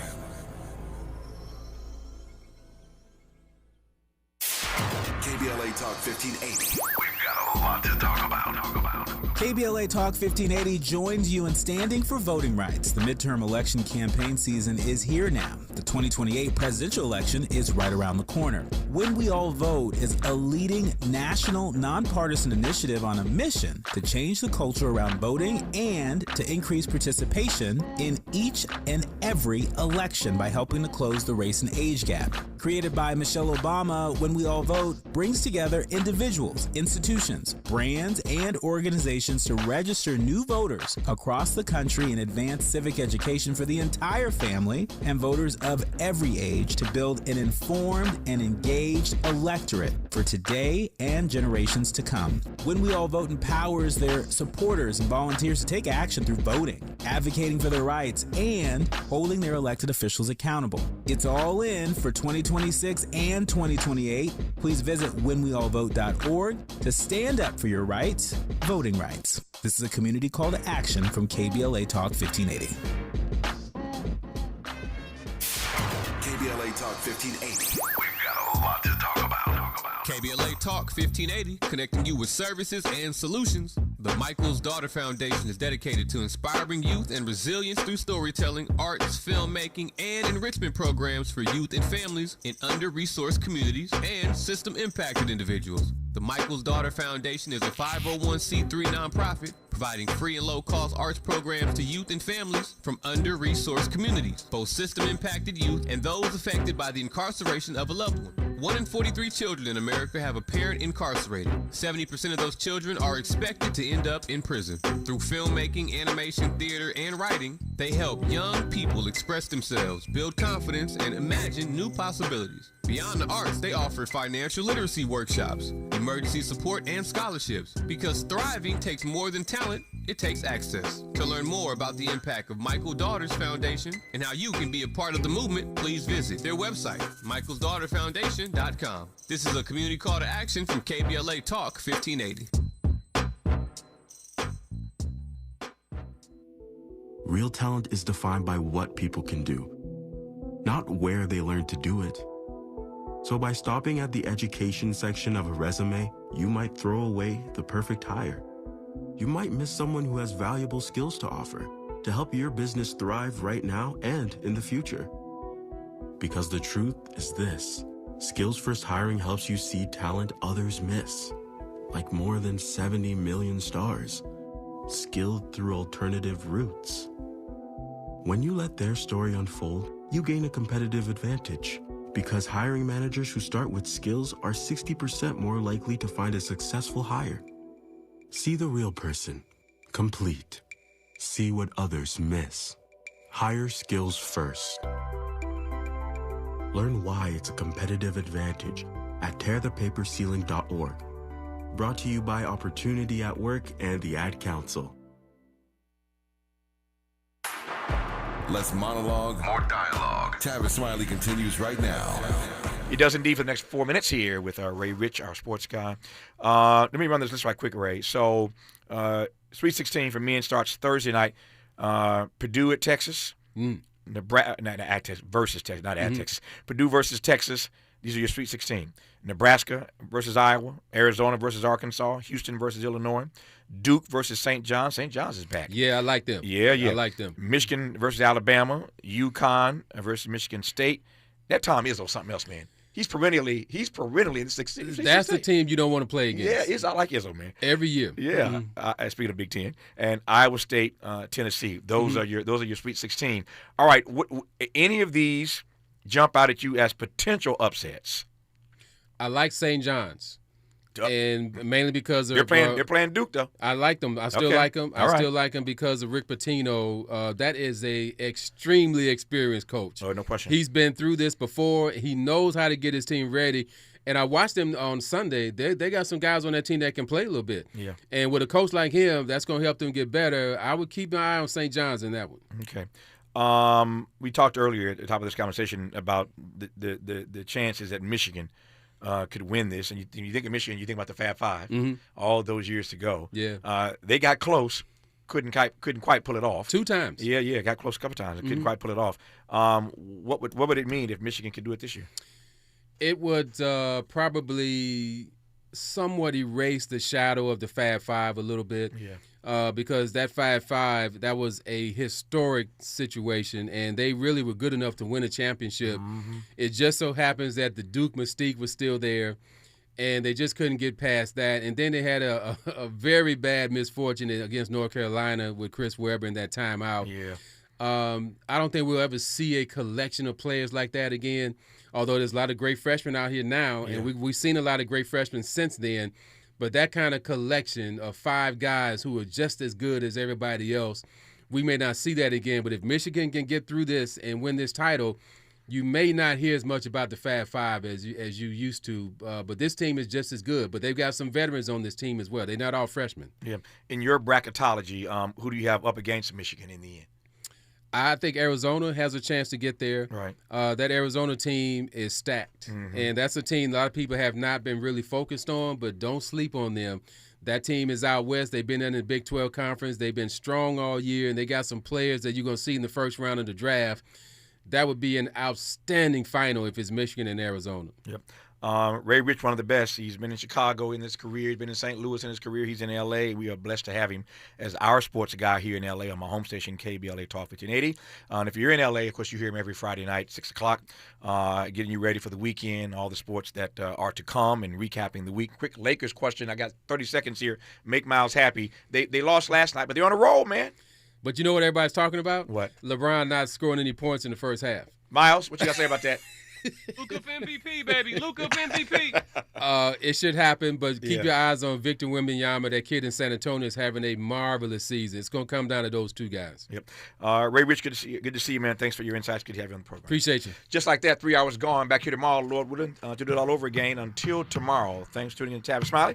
And I hate the basketball. I see what you did here, Miles. Okay, I got it. Until tomorrow, keep the faith.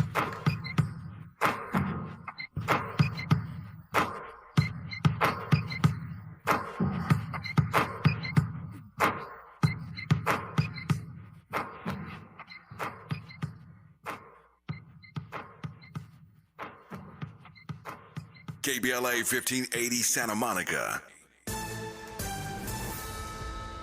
I'm Bree Wood with BIN News Now. Texas Senator John Cornyn is backing the Save America.